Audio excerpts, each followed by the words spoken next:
लेई लोंग प्राचीन जाति के तीरंदाज के लिए कुछ भी करने में असमर्थ था, इसलिए उसका शरीर अचानक चमक उठा, जिससे बिजली की चकाचौंध भरी चमक निकलने लगी, जिससे तीरंदाज एक पल के लिए कुछ भी नहीं देख सका।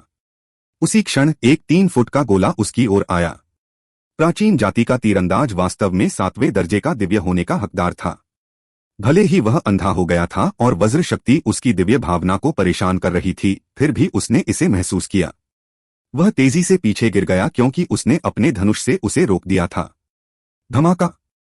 जैसे ही उसके धनुष ने गोले को छुआ, गोला फट गया और उसके अनगिनत टुकड़ों ने उसके आसपास की हर चीज को निगल लिया। धनुर्धर को बहुत झटका लगा। इससे पहले कि वह समझ पाता कि क्या हुआ, दर्जनों टुकड़े उसके शरीर में घुस गए और उनमें से एक ने उसकी गर्दन को भी चीर दिया। उसका सिर अभी उसके शरीर से अलग ही हुआ था कि लेई लोंग एक बिजली के भाले में बदल गया और उसे छेद दिया, जिससे उसकी तत्काल मृत्यु हो गई। गो रैन का सारा सामान बेहतरीन है। लगता है उसकी शेखी सच थी। वह गोला उन बमों में से एक था जिसका इस्तेमाल पूर्वी समुद्र में समुद्री राक्षसों के खिलाफ अंतिम तुरुप के पत्ते के रूप में किया गया था। लेकिन उन पर इस्तेमाल होने के बजाय उन्होंने प्राचीन जातियों और स्वर्ग दमनकारी जादू संप्रदाय के शिष्यों को एक भयंकर झटका दिया था। उस समय गो रान ने सिद्धार्थ को अपनी सबसे बड़ी कृति एक स्मारिका के रूप में दी थी। लेकिन सच तो यह है कि यह सिर्फ दिखावा था। लेकिन अब यह बम 7वें दर्जे के सेलेस्टियल को भी मारने में सक्षम था, जब सिद्धार्थ ने इसका सही तरीके से इस्तेमाल किया। अच्छा नहीं है। भागना होगा। सिद्धार्थ के चेहरे का भाव अचानक बदल गया। उसने महसूस किया कि कई शक्तिशाली आभाएं सीधे उसकी ओर दौड़ रही हैं। अपने दांतों को भींचते हुए उसने आध्यात्मिक युआन का थोड़ा सा हिस्सा जो उसने अभी अभी प्राप्त किया था, अपने जूतों में डाला और धुएं के गुबार की तरह गायब हो गया। सिद्धार्थ के जाने के 2 सांसों से भी कम समय बाद युद्ध के मैदान में कई आकृतियां प्रकट हुई। उनमें से एक हाथी की प्राचीन जाति से 8वीं रैंक का दिव्य था। उसने युद्ध के मैदान पर नजर डाली और कहा, उसकी आभा अभी तक समाप्त नहीं हुई है। वह दूर नहीं हो सकता। सभी अलग हो गए। बाकी सभी तुरंत ही फैल गए और तेजी से हवा में उड़ने लगे। वे सभी सतर्क थे और किसी भी समय अपने सबसे मजबूत हमले करने के लिए तैयार थे। वे जानते थे कि लगातार लड़ाइयों के बाद सिद्धार्थ बहुत पहले ही अपने रास्ते के अंत में एक तीर बन चुका था। एक बार जब वे उसे पा लेते तो वह संभवतः अंतिम घातक प्रहार करता, इसलिए वे सभी बहुत सावधान थे। सिद्धार्थ को संभालने की बात आने पर उनमें से किसी ने भी लापरवाही बरतने की हिम्मत नहीं की। सिद्धार्थ केवल 1 दर्जन सांसें ही सहन कर पाया। उसके बाद उसके आध्यात्मिक युआन का उपयोग जूतों द्वारा कर लिया गया। अचानक उसे आगे एक झरना दिखाई दिया। उसके नीचे एक तालाब था और उसे तालाब के भीतर से एक अजीब सी हलचल महसूस हुई। एक पल के लिए हिचकिचाते हुए सिद्धार्थ ने पानी में छलांग लगा दी। जब वह पूल के अंदर गया तभी उसे एहसास हुआ कि यह बिल्कुल एक प्राचीन कुआं जैसा था। हालांकि यह बाहर से देखने पर बहुत खास नहीं लग रहा था, लेकिन यह अविश्वसनीय रूप से गहरा था। सिद्धार्थ सैकड़ों मीटर नीचे चला गया था, लेकिन उसे नीचे का नजारा नहीं दिख रहा था।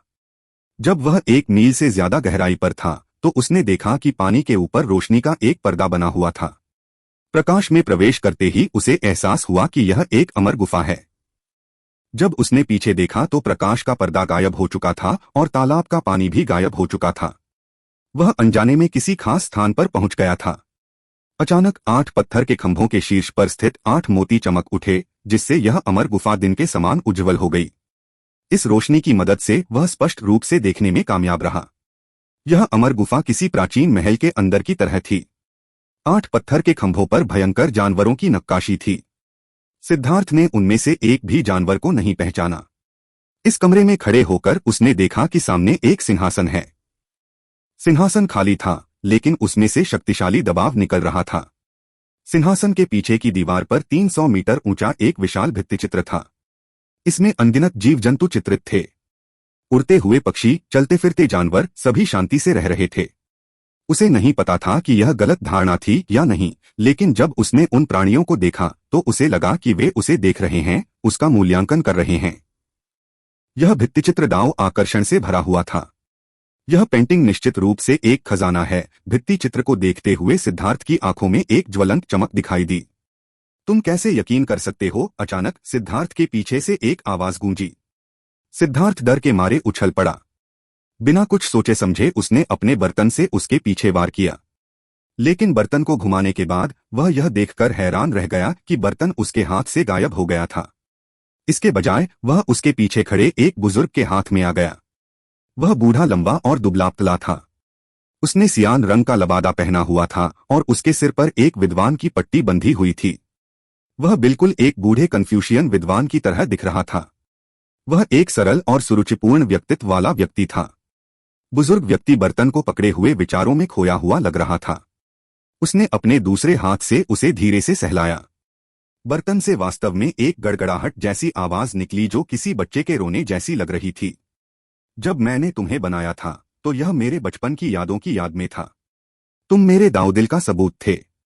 लेकिन अब जब मैं इसके बारे में सोचता हूं तो यह एक मजाक से ज्यादा कुछ नहीं था।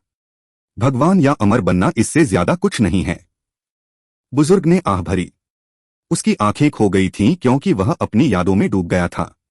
सिद्धार्थ ने आवाज निकालने की हिम्मत नहीं की। वह इस बुजुर्ग की आभा या यहाँ तक कि उसके अस्तित्व को भी महसूस नहीं कर पा रहा था। और फिर भी ऐसा लग रहा था जैसे उसका अस्तित्व स्वर्ग और पृथ्वी को समेटे हुए था। सिद्धार्थ ने इससे पहले कभी किसी को इतना भयानक नहीं देखा था। ऐसा लग रहा था जैसे वह खुद ही पूरी दुनिया है। इस दुनिया में वह हर किसी के जीवन और मृत्यु पर नियंत्रण रखता था। ठीक है, तुम मेरे हाथों से पैदा हुए थे, लेकिन मेरे कारण तुम लगभग नष्ट हो गए थे। अब तुम एक नए स्वामी से मिल चुके हो। मैं तुम्हें उस प्राचीन ऋण की भरपाई के लिए कुछ अच्छा भाग्य दूंगा। बुजुर्ग के हाथ में एक रून प्रकट हुआ और उसने उसे धीरे से बर्तन के तल पर रख दिया। बर्तन की आभा तेजी से बदल गई। स्पष्ट रूप से एक साधारण बर्तन होने के बावजूद अब इसमें एक पवित्र और दिव्य वातावरण था। वह दिव्य हवा धीरे धीरे फीकी पड़ गई और बुजुर्ग ने सिद्धार्थ को बर्तन लौटा दिया। यह तुम्हारे साथ भाग्य है। मुझे उम्मीद है कि तुम इसे निराश नहीं करोगे। सिद्धार्थ अचंभित था, लेकिन उसने आज्ञाकारी ढंग से बर्तन ले लिया। हालांकि बर्तन एक अजीब स्थिति में था और ऐसा लग रहा था कि वह नींद में खो गया है। वरिष्ठ, मुझे यह मत बताओ कि तुम इस छोटी सी दुनिया के स्वामी हो। लंबे समय तक हिचकिचाहट के बाद सिद्धार्थ ने आखिरकार यह सवाल पूछ ही लिया, जिस पर वह भी वास्तव में विश्वास नहीं कर पा रहा था। हाँ, यह छोटी सी दुनिया मैंने ही बनाई है। यह एकमात्र विरासत है जो मैंने स्वर्गारोहण से पहले छोड़ी है। बुजुर्ग ने सिर हिलाया। सिद्धार्थ को यह सुनकर झटका लगा। क्या इसका मतलब यह नहीं था कि यह बुजुर्ग देवता या अमर हो गया था? कोई आश्चर्य नहीं कि वह किसी व्यक्ति की आभा को महसूस नहीं कर सकता था। उसने चौंक कर इस बुजुर्ग की तरफ देखा, लेकिन फिर अचानक उसे एहसास हुआ कि वह गलत था। अगर कोई भगवान या अमर बन गया है तो उसके चारों ओर एक अमर आकर्षण होना चाहिए। आखिरकार जुआन मास्टर के चारों ओर भी बहुत कम मात्रा में अमर क्यूई घूमती थी। इस बुजुर्ग के पास बिल्कुल भी आभा क्यों नहीं थी? हाँ, तुम्हें चौंकने की जरूरत नहीं है। अभी मैं अमर नहीं हूँ, नहीं मैं कोई इंसान हूँ।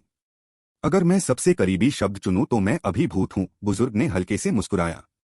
वरिष्ठ, कृपया इस जूनियर को ऐसी बात पर विश्वास न कर पाने के लिए क्षमा करें। सिद्धार्थ ने अपना सिर हिलाया क्योंकि उसे वरिष्ठ की मृत्यु की थोड़ी सी भी आभा महसूस नहीं हुई थी। हाँ, कितना दिलचस्प बच्चा है। कोई आश्चर्य नहीं कि हम दोनों की किस्मत एक जैसी है। मैं एक स्वतंत्र साधक था और मेरे पास अपनी विरासत को आगे बढ़ाने के लिए कोई शिष्य, बेटा या बेटी नहीं थी। मैंने जो एकमात्र विरासत छोड़ी है वह इस छोटी सी दुनिया में असंख्य आत्मा आरेख है। न केवल तुम विरासत क्षेत्र में प्रवेश कर गए, बल्कि तुमने एक वस्तु भी खोज ली जिसे मैंने उस समय बनाया था। ऐसा लगता है कि तुम ही वह व्यक्ति हो जिसका मैं अपनी विरासत को आगे बढ़ाने के लिए इंतजार कर रहा था। बुजुर्ग ने सिद्धार्थ को देखकर मुस्कुराया, मानो किसी भारी बोझ से राहत मिली हो। सिद्धार्थ दंग रह गया। क्या यह वाकई संभव था? उसकी किस्मत पलट गई थी। उसे लगा जैसे उसे अपनी पूरी जिंदगी में कभी इतनी अच्छी किस्मत नहीं मिली थी। अब जब ऐसा हुआ तो उसे यकीन करने की हिम्मत नहीं हुई। लेकिन दिलचस्प बात यह है कि आप आत्मा साधक भी नहीं हैं। जानवरों को काबू करने वाले तो दूर की बात है। असंख्य आत्मा आरेख का आपके लिए कोई खास मतलब नहीं होना चाहिए। अब बुजुर्ग ने अपना सिर हिलाया। वरिष्ठ, क्या हम खेलकूद नहीं कर सकते? बस मुझे पक्का बता दो कि तुम मुझे यह खजाना दोगे या नहीं। मेरा दिल इन अचानक आए बदलावों को बर्दाश्त नहीं कर सकता। सिद्धार्थ ने कड़वी मुस्कान दी। पहले तो उसने उसे जितना संभव हो सके उतना खुश किया और फिर उसने कहा कि यह उसके लिए बेकार है। ऐसा नहीं हो सकता कि उसके मुंह से निकले अगले शब्द ये हो कि माफ करो, पता चला कि तुम वो व्यक्ति नहीं हो जो किस्मत में लिखा है न? इससे निश्चित रूप से किसी व्यक्ति को इतना खून खांसी हो सकता है कि वह मर जाए। हाँ हाँ, चिंता मत करो, तुम ही नेति वाले व्यक्ति हो। मैं बस उत्सुक था। यह असंख्य आत्मा आरेख मेरी साधना का संचय है। मैंने अपने दाव को प्राप्त करने के लिए सभी जानवरों के मार्ग की साधना की। असंख्य आत्मा आरेख में इस दुनिया के असंख्य जानवरों की हजारों दिव्य क्षमताएं हैं। मैं अपने जीवन में एक जानवर वश में करने वाला था और मेरा असली शरीर 10,000 जानवरों के मार्ग से ऊपर उठा। मैंने असंख्य आत्मा आरेख को एक नियत व्यक्ति के लिए विरासत के रूप में पीछे छोड़ दिया। हालांकि आप एक जानवर वश में करने वाले नहीं हैं, लेकिन नियत व्यक्ति को जरूरी नहीं है कि वह उसी मार्ग की साधना करे। यह भी संभव है कि आप इसे किसी और को सौंपने के लिए नियत हों। जहां तक इस बात का सवाल है कि आप ऐसा करने में सक्षम होंगे या नहीं, यह भाग्य पर निर्भर करेगा। एक व्यक्ति केवल इतना ही कर सकता है। बुजुर्ग मुस्कुराए। बुजुर्ग ने इशारा किया और दीवार पर लगे भित्तिचित्र को लुढ़काया जाने लगा जब तक कि वह केवल 1 फुट मोटा स्क्रॉल नहीं बन गया। उसने धीरे से उसे रगड़ा। उसकी आंखों में एक जटिल भाव था। उसने आह भरी, देवता या अमर बनना इससे ज्यादा कुछ नहीं है। अंत में सब कुछ अभी भी व्यर्थ था। क्यों परेशान होना? बुजुर्ग ने स्क्रॉल को सिद्धार्थ को सौंपने से पहले कुछ और बार सहलाया। मेरी विरासत को आगे बढ़ाने के लिए मुझे एक उपयुक्त शिष्य खोजने में मदद करें। इसे दुनिया पर मेरी छाप छोड़ने के रूप में गिना जाएगा। अंत में देवता और अमर लोग साधारण लोगों से ज्यादा कुछ नहीं हैं, जो अपने दिलों की भावनाओं को अलग नहीं कर सकते। सिद्धार्थ ने स्क्रॉल प्राप्त किया और गंभीरता से कहा, वरिष्ठ, चिंता मत करो। मेरे पास एक प्रतिभाशाली जानवर प्रशिक्षक है। आपकी विरासत निश्चित रूप से जारी रहेगी। बुजुर्ग ने थोड़ा मुस्कुराकर सिर हिलाया। यह वादा सांत्वना देने वाला था। उन्होंने कहा, ऐसा लगता है कि आपके पास एक शक्तिशाली भौतिक शरीर है। मुझे लगता है कि मैं आपको बिना किसी कारण के आने नहीं दे सकता, इसलिए मेरे पास एक शरीर को शांत करने की कला है जिसे मैं आपको दे सकता हूं। बुजुर्ग ने सिद्धार्थ के माथे पर अपनी उंगली दबाई। उसके सिर में ऊर्जा का एक तेज प्रवाह उमड़ पड़ा। अचानक खामोश आदिम अराजकता का मन का तेजी से घूमने लगा और एक भयानक आभा फूट पड़ी। किसी भयानक ऊर्जा से बुजुर्ग का हाथ फट गया। वरिष्ठ, सिद्धार्थ हैरान था। आखिर क्या हुआ था? बुजुर्ग वहीं खड़े रहे, उनका हाथ गायब था, लेकिन खून का एक कतरा भी नहीं दिखाई दिया।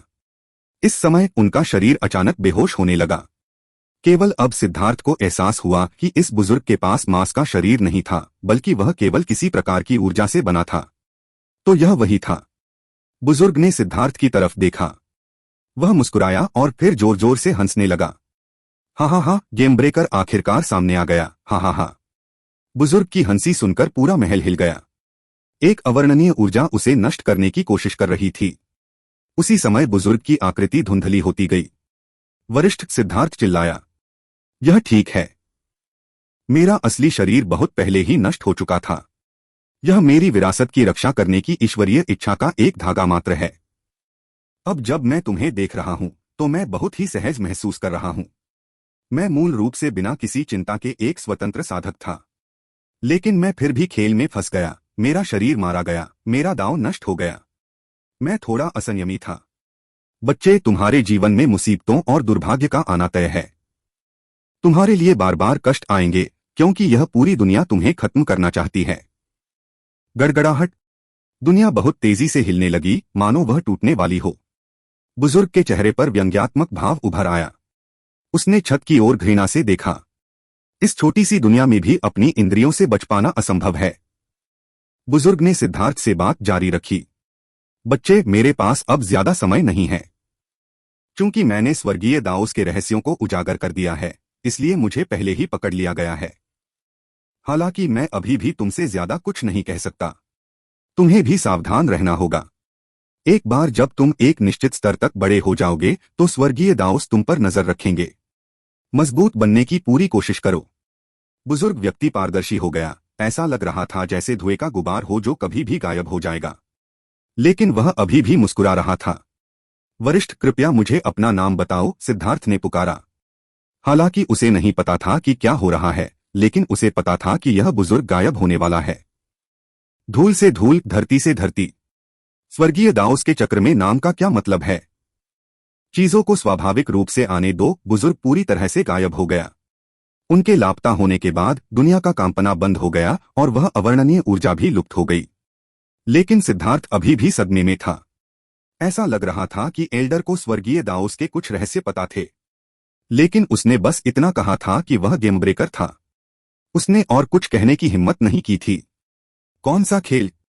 इसे कैसे तोड़ा जाना चाहिए था?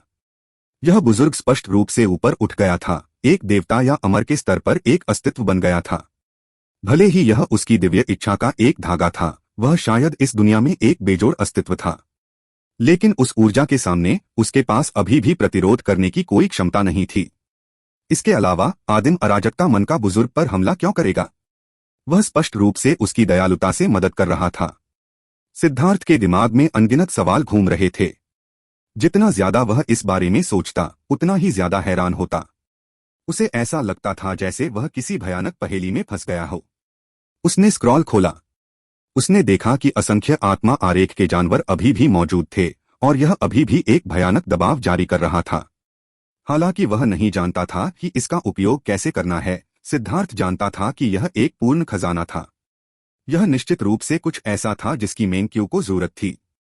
उस बुजुर्ग के अनुसार वह एक जानवर को वश में करने वाला भी था। जब से मेंक्यू ने सिद्धार्थ का अनुसरण करना शुरू किया था, तब से उसे मार्गदर्शन करने के लिए कोई सच्चा गुरु नहीं मिला था।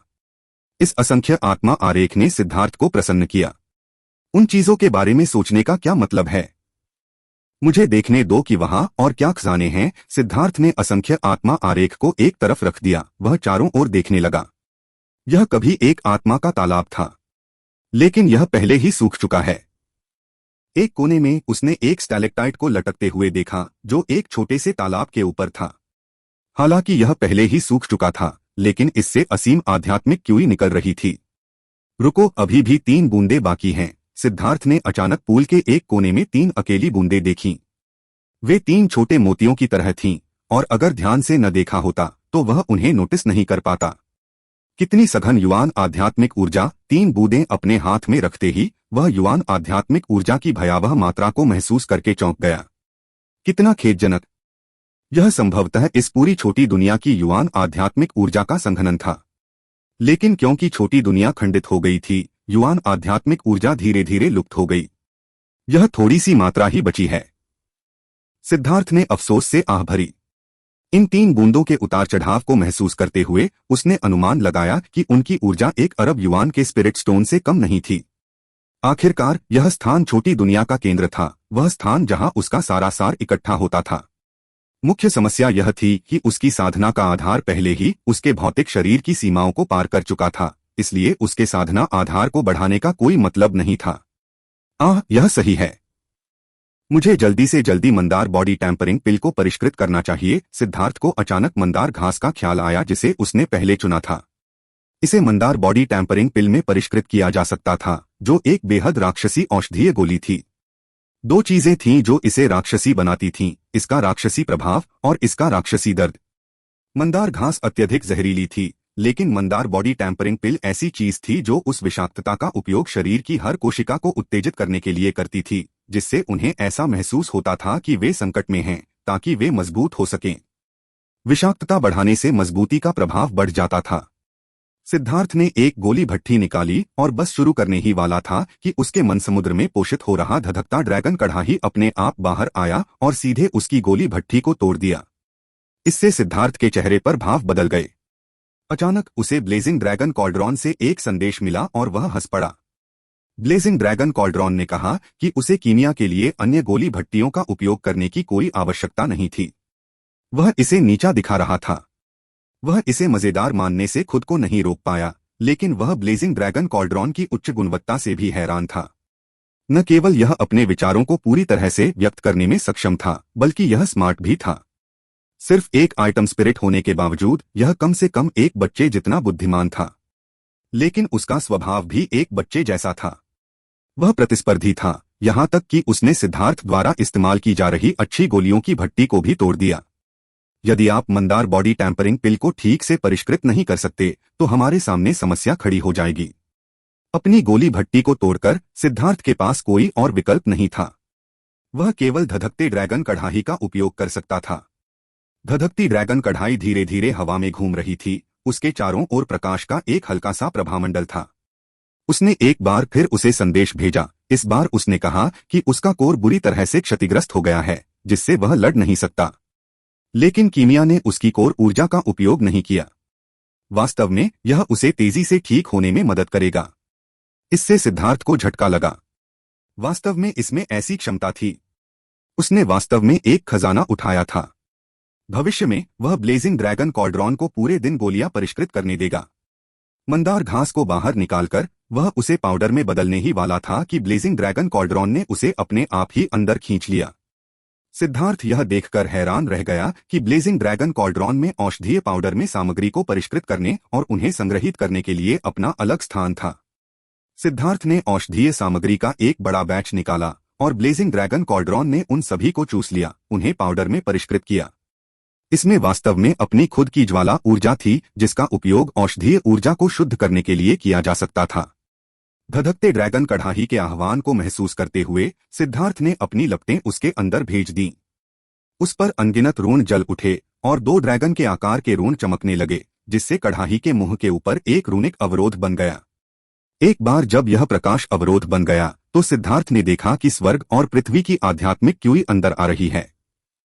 धधकती ड्रैगन कढ़ाई न केवल हवा से आध्यात्मिक क्यूई को अवशोषित कर रही थी, बल्कि यह चौंकाने वाली गति से विभिन्न औषधीय पाउडर को अलग अलग अनुपात में मिला रही थी।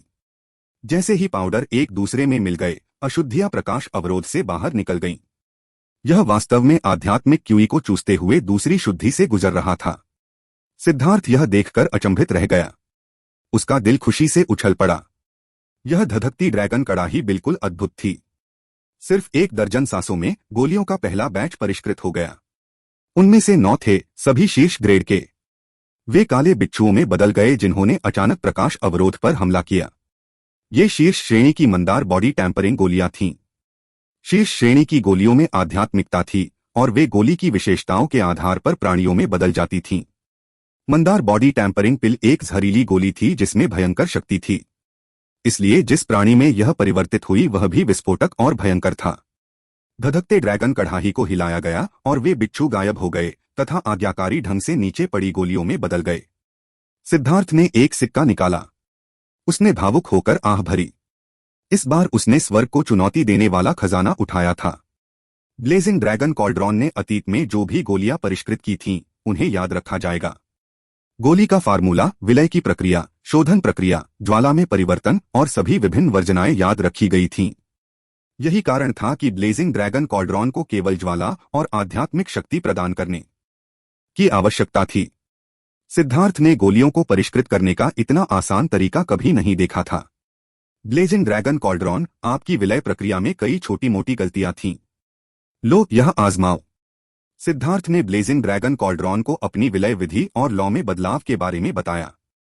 ब्लेजिंग ड्रैगन कॉल्ड्रॉन मंदार बॉडी टैंपरिंग पिल को परिष्कृत करने में सक्षम था, क्योंकि डैन टेंग के पूर्वजों में से एक ने इसे परिष्कृत किया था। ब्लेजिंग ड्रैगन कॉल्ड्रॉन को अभी भी यह याद था, लेकिन उस गोली के फार्मूले में कई खामियां थीं। सिद्धार्थ ने उन्हें ठीक किया और उसने ब्लेजिंग ड्रैगन कॉल्ड्रॉन के साथ लॉ को नियंत्रित करना शुरू कर दिया। परिणामस्वरूप जब गोली बनी तो वह 1 फुट से ज्यादा लंबे भयंकर बिच्छू में बदल गई। उसने पागलों की तरह बाधा पर हमला कर दिया। तो मैं इस तरह की एक विशाल गोली को भी परिष्कृत कर सकता हूं।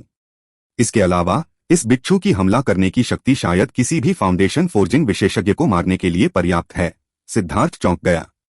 यह विशाल गोली 9 गोलियों की औषधीय ऊर्जा को एक में संघनित करने का परिणाम थी। यह एक सर्वोच्च औषधीय गोली थी और इसका प्रभाव सभी 9 औषधीय गोलियों के योग से कई गुना अधिक था। पिछले बिच्छू सिर्फ 1 इंच लंबे थे, लेकिन यह बिच्छू 1 फुट से ज्यादा लंबा था। उनके बीच का अंतर बहुत ज्यादा था। धधकती ड्रैगन कढ़ाई हिली और बिच्छू गायब हो गया। एक बड़ी गोली बन गया। काली रोशनी उसके चारों ओर घूम रही थी और उस पर कई रेखाएं थीं जो घात लगाए बैठे सेंटीपीड की तरह लग रही थीं। मंदरा बॉडी टैंपरिंग पिल शरीर को मजबूत बनाने के लिए जहर का उपयोग करने की एक विधि है। इससे शरीर को सीमित संख्या में ही उन्नत किया जा सकता है और पहली बार इसका सबसे अधिक प्रभाव होगा। दूसरी बार इसका प्रभाव आधा हो जाएगा और 5 बार के बाद शरीर में जहर के प्रति प्रतिरोध विकसित हो जाएगा और इसका कोई और प्रभाव नहीं होगा। इस भयंकर मंदार बॉडी टैंपरिंग पिल को देखकर सिद्धार्थ के रोंगटे खड़े हो गए।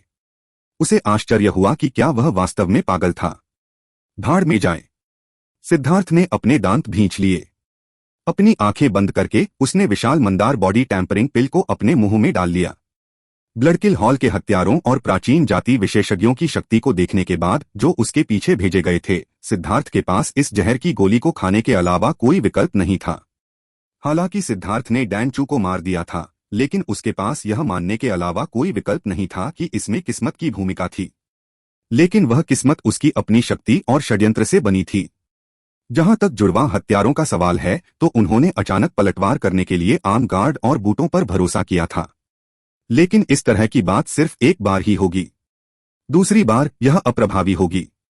इसके अलावा उसे यकीन था कि उन जुड़वा हत्यारों के पास और भी कई तुरुप के पत्ते हैं जिनका उन्होंने अभी तक इस्तेमाल नहीं किया है।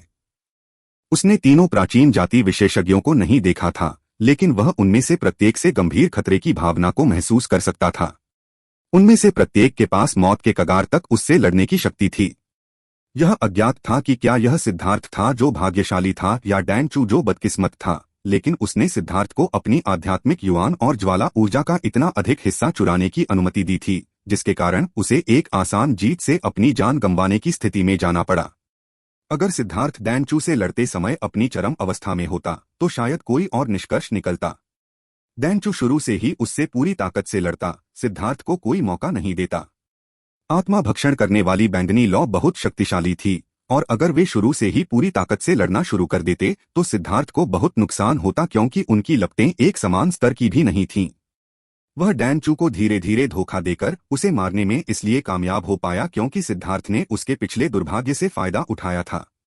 लेकिन जाहिर है ऐसा सिर्फ डैन चू के सहयोग से ही हो सकता था। हर किसी में इतना अहंकार और मूर्खता नहीं होती। अगर वह अपनी चरम अवस्था में होता तो वह डैन चू के बराबर होता। उसे हराना बहुत मुश्किल होता और उसे मारना मूल रूप से असंभव होता। डैन चू मर चुका था, लेकिन अभी भी वे जुड़वा हत्यारे और 3 भयानक प्राचीन जाति विशेषज्ञ मौजूद थे, जिनमें से प्रत्येक डैन चू के समान ही शक्तिशाली था। एक समस्या यह थी कि सिद्धार्थ की साधना का आधार बहुत कम था। वे सभी फाउंडेशन फोर्जिंग के 9वें स्वर्ग चरण के विशेषज्ञ थे, जबकि वह अभी भी 4थे स्वर्ग चरण में था। लेकिन जिस बात ने सिद्धार्थ को सबसे ज्यादा दुखी किया वह यह थी कि उसका शरीर उसकी साधना के आधार का सामना नहीं कर पा रहा था। वह अपनी पूरी शक्ति का इस्तेमाल नहीं कर पा रहा था, और अगर वह अपनी साधना का आधार फिर से बढ़ा लेता, जो कि वह अभी कर सकता था, तो उसकी हरकतें और भी ज्यादा सीमित हो जाती। उसकी वास्तविक युद्ध शक्ति शायद कम हो जाती। अगर वह इस समस्या का समाधान नहीं करता तो वह 9वें स्वर्ग चरण पर पहुंचने के बाद किसी से भी नहीं लड़ पाएगा। अपनी शक्ति का उपयोग करने की कोशिश करने से ही उसका शरीर फट जाएगा। यह बहुत दमघोंटू था। इसलिए यह देखने के बावजूद कि यह मंदार बॉडी टैंपरिंग गोली कितनी भयंकर और भयावह थी, सिद्धार्थ के पास अपना दिल मजबूत करने और इसे निगलने के अलावा कोई विकल्प नहीं था। धमाका! सिद्धार्थ ने अभी अभी इसे खाया ही था कि उसे लगा जैसे उसके भीतर ज्वालामुखी फट गया हो। उसके पूरे शरीर में असीम औषधीय ऊर्जा प्रवाहित हो रही थी। ऐसा लग रहा था जैसे बिच्छुओं का छत्ता फट गया हो और लाखों बिच्छू उसके शरीर में उत्पात मचा रहे हों। सिद्धार्थ ने खांसते हुए मुंह में खून भर लिया। खून स्याही की तरह काला था और उसमें से मछली जैसी तेज गंध आ रही थी। कितना जहरीला है, सिद्धार्थ ने मन ही मन कोसा। उसका पूरा शरीर काला पड़ गया और दर्द ने उसके पूरे शरीर को जकड़ लिया। धधकते ड्रैगन कढ़ाही ने प्रकाश की एक किरण छोड़ी जो उसे घेरने ही वाली थी, लेकिन सिद्धार्थ ने उसे रोक दिया।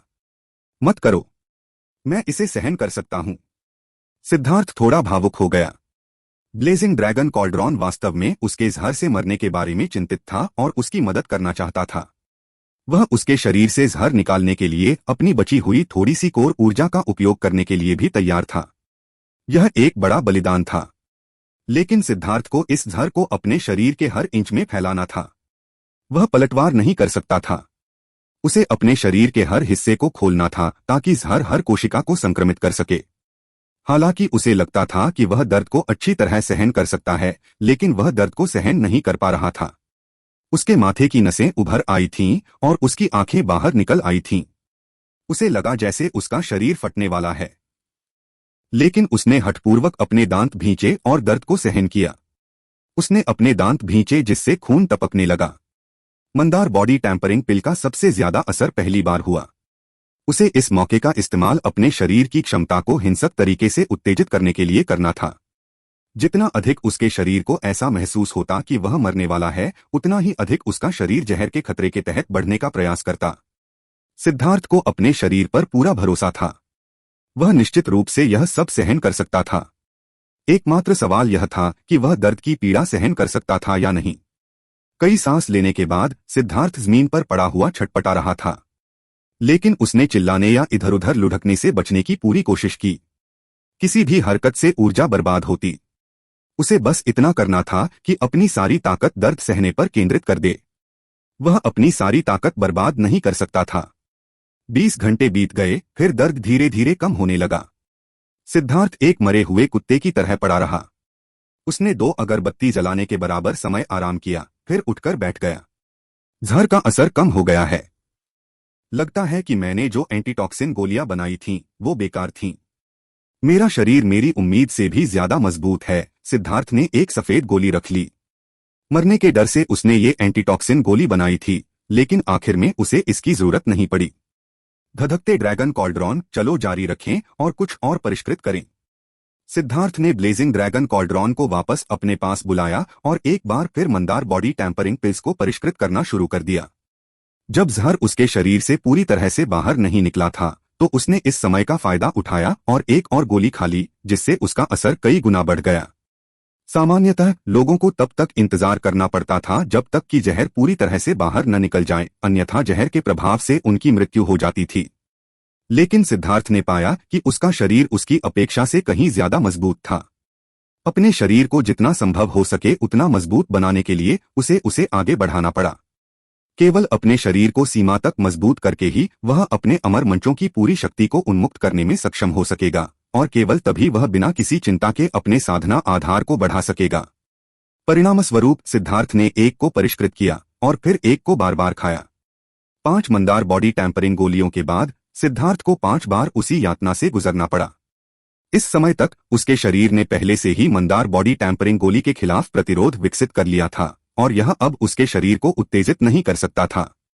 इसके बाद सिद्धार्थ ने दिव्य जीवन अमृत का एक घूंट पिया, जिससे बचा हुआ जहर तुरंत बाहर निकल गया। उसे तुरंत ताजगी महसूस हुई, मानो उसकी हर कोशिका साफ हो गई हो। उसे पूरी ताकत महसूस हुई। एक मुक्का छोड़ते ही अंतरिक्ष में हलचल मच गई।